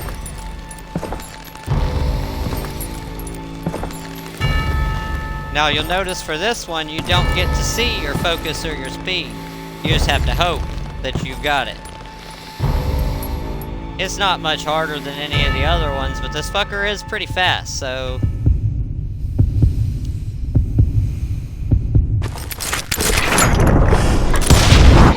Oh my god! Oh, Jesus!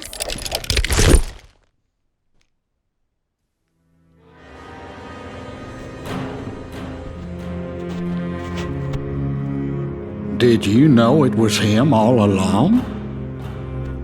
Cassidy told me Bob was in Abilene before he died. But I wasn't sure Ben was my man until he revealed how much he knew about Ringo and Reed. The coin, of course. Well, that was the last nail in that particular coffin. I better go get the sheriff. You okay, boy? You're looking mighty shook up. Dwight, maybe you best go home. Young Eisenhower here is leaving for West Point tomorrow. He shouldn't get caught up in something like this. I think I might head out myself at this juncture. Unless you want to stop me, Jack. No, sir, Mr. Greaves. So where you going now? Now that you had your revenge? Doesn't really matter, does it? As I've sold my soul for it, and will never again walk with those I have lost.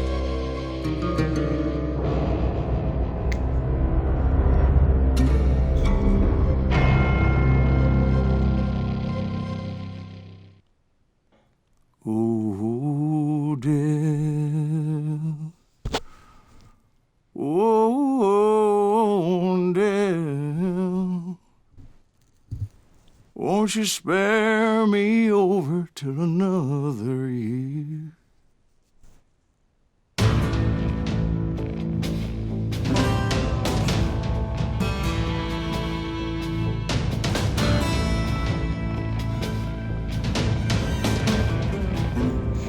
Show the credits just one time so that everybody involved in the game gets their time in the spotlight. They deserve it. This is a fucking awesome game. I really wish they'd either remake it or make another one. This was the last one in the series. I never played the other ones. But I've played the holy hell out of this one. Now for the other ending, I'm gonna have to replay the final mission, but I mean, that's no problem, it's not long. You just hit continue, and it starts you off right at the start of the last mission.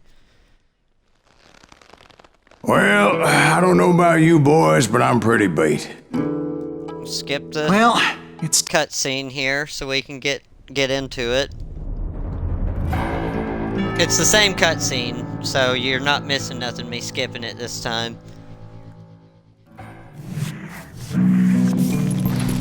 40 years I had waited to get my hands on the last of my brother's killers. Not even an army of demons could have stopped me now.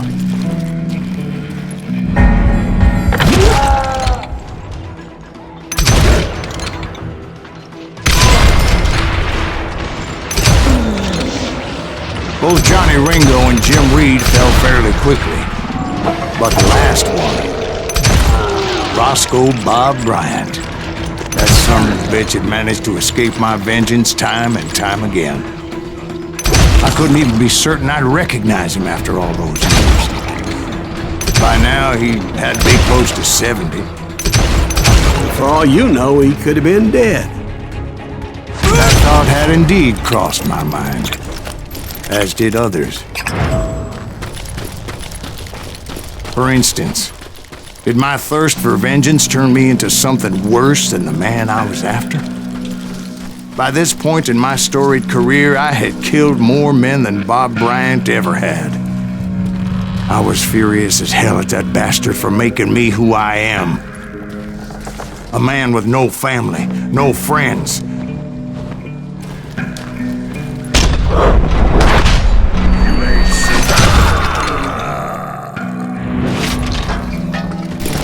Nothing could stop me from taking his life. I'd been after that killer forever, from the time I rode with Billy the Kid. But that chapter of my story you already know. Chapter of that fairy tale, you mean? Suddenly it was 1910. There I was, an old man roaming a ghost town dead almost 2 decades. The town was falling apart, just like me. If you pay attention, you'll even notice that even this ghost town is the same town you've been in the whole game. But I wasn't about to call it quits. Recognize clock tower.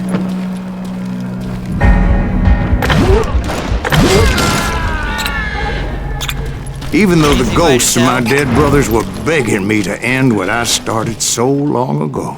Mr. Graves, are you all right? Would you like some water? When you, The Wild Bunch knew I was there. go kill the, They were after a treasure they had hidden brothers. before they fled, buried in the grave of a dead amigo. Some folks think the town is haunted, so they figured there wouldn't be many people poking around. Pretty sure this is supposed to be the jail. I intended to fill that grave with Bob Bryant's corpse. But like I said, the bandits knew I was on to them. They lured me in and hit me with everything they had.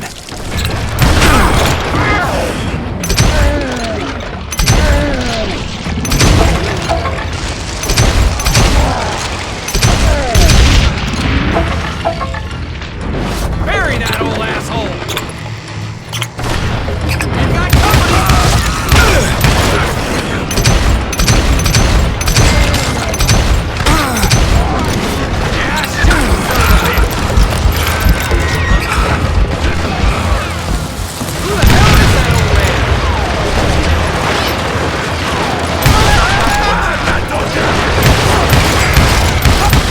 But you obviously prevailed since you're sitting here telling us the tale.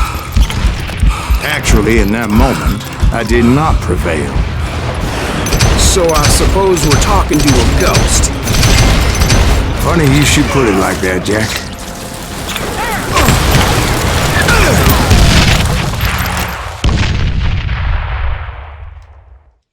Well, at least Because when I already woke at the up- part where I died, From the dead? so I didn't have to fucking deal There with was silence reloading. all around me. I could swear to God I saw Billy then. Billy who? Billy, the kid. William Bonney. He was shooting at me from a rooftop. Here and there, and even over there. Okay. I hit the right button. What the fuck ever.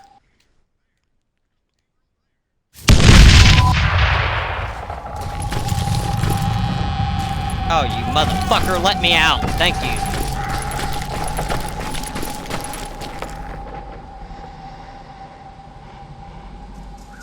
Come on.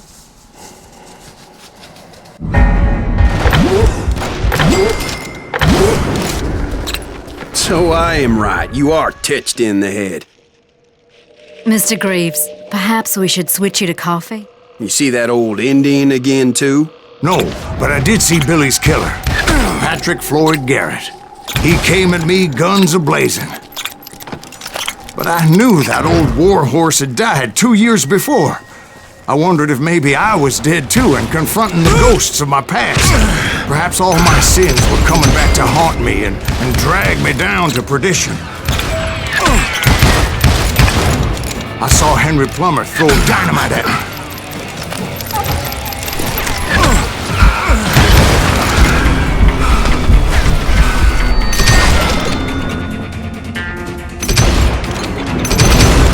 And in the gates of the cemetery, I saw John Wesley Hardin, just like I remembered him.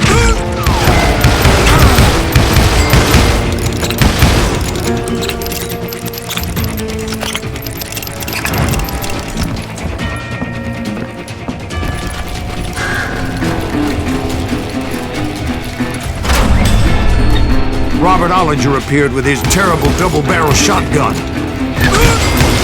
But no ghost army was stopping me.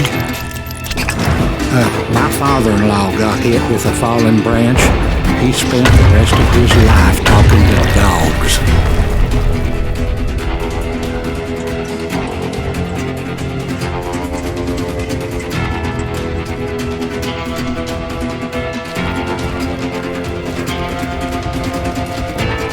Newman Hayes Clanton, William Brocious, John Peters Ringo, they all wanted me dead.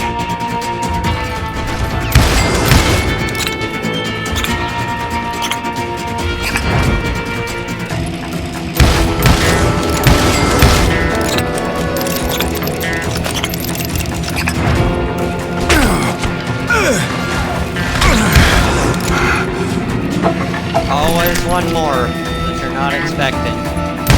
Shoot you in the fucking back. The Dalton brothers, Robert and Grattan, guardians of the Garden Right of the here, Dead. The trick is just fucking reload every chance you get, because if you don't, you're gonna get caught with no bullets, and you're gonna die. Because if you use that last breath before the Sundance Kid comes out, you're fucked. Because George Curry and Harvey Logan, alias Kid Curry, both thirsty for vengeance from the great beyond. Fucking quick as shit.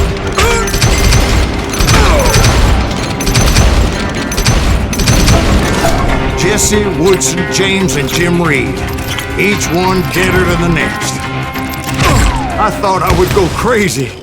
Thought?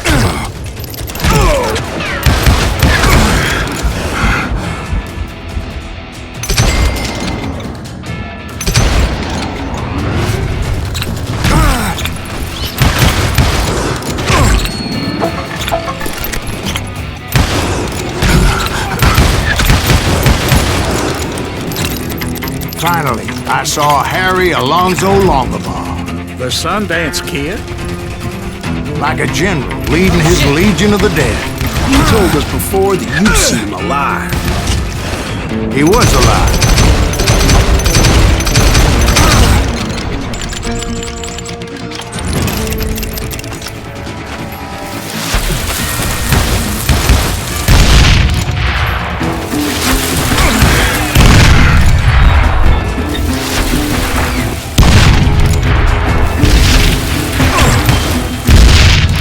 Then I heard a voice call to me from afar.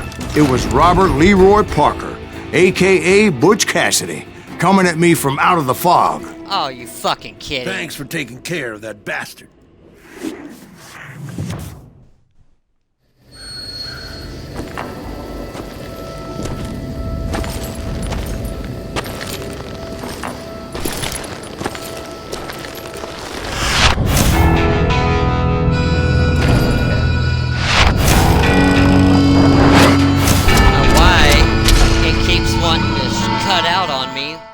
I'm trying to watch the stream while I'm doing it. It keeps shutting But the kid itself wasn't off. quite deceased. Not yet. Takes more than one little bullet to kill the likes of me, partner. Those two looked like they hadn't seen each other for quite a while. Clearly, they were no longer amigos. This is actually the Shit. second time I've beaten I was this hoping game I wouldn't today have to because kill I you. played it and beat it earlier before I Won't have streamed to, it. Butch. And I I'm did it on killing you hard, first. man. I asked him about Bob Bryant, but they were too busy with their own heated conversation. Let me get this shit straight. You want my money and the love of my life? You frittered it all away, Butch. Eda's mine. So is that damn money. I didn't want to shoot anybody until I had an answer to my question, but those boys didn't give me much of a choice.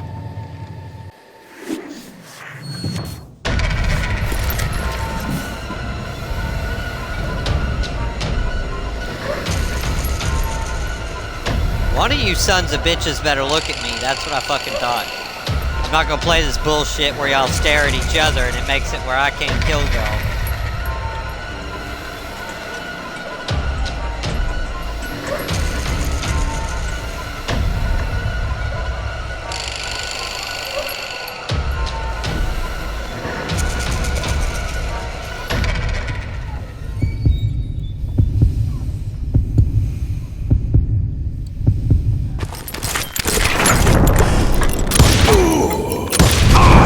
Butch Cassidy and the Sundance Kid died there in that cemetery not 6 months ago.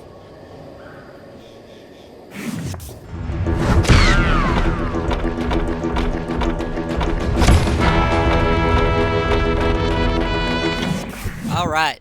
Now, the second ending is a little easier than the first one, because you don't have to fucking kill nobody. You just choose redemption or whatever the option is. You'll see. Butch Cassidy and the Sundance Kid were killed by the Bolivian army. Everybody knows that. That's the legend, but it ain't the truth. So, you never found Bob? There is no Bob. This old sumbitch ain't even Silas Greaves. Sir, is that true? Have you been pulling our legs this whole time? Well, not the whole time. Oh man, I think you've worn out your welcome here. Maybe you're right, Jack. Maybe it's time to pay. You see, Ben, or should I say Bob, your past always catches up with you. I was a different man back then, crazy. Drinking, I've changed my ways, I swear to you. If I could turn back the clock, But you can't, Bob.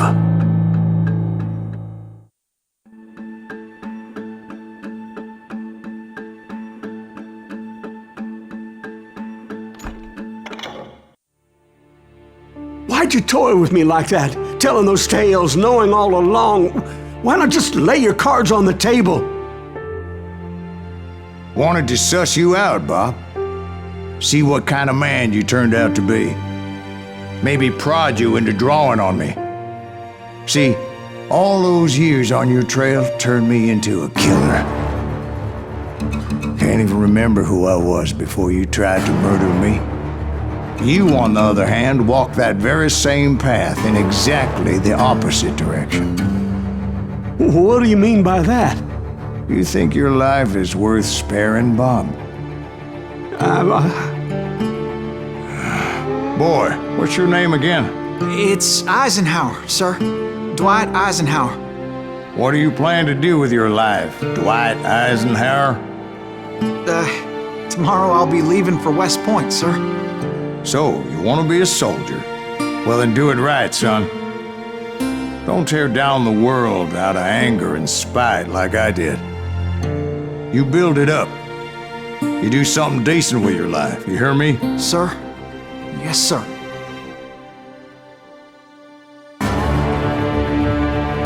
I won't have it said I left you with nothing, Bob.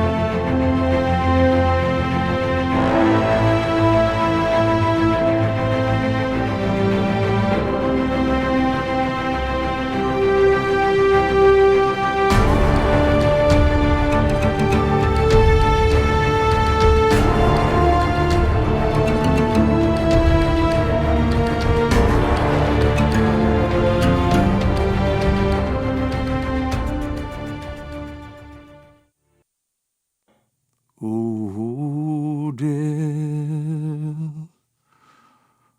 Oh, dear.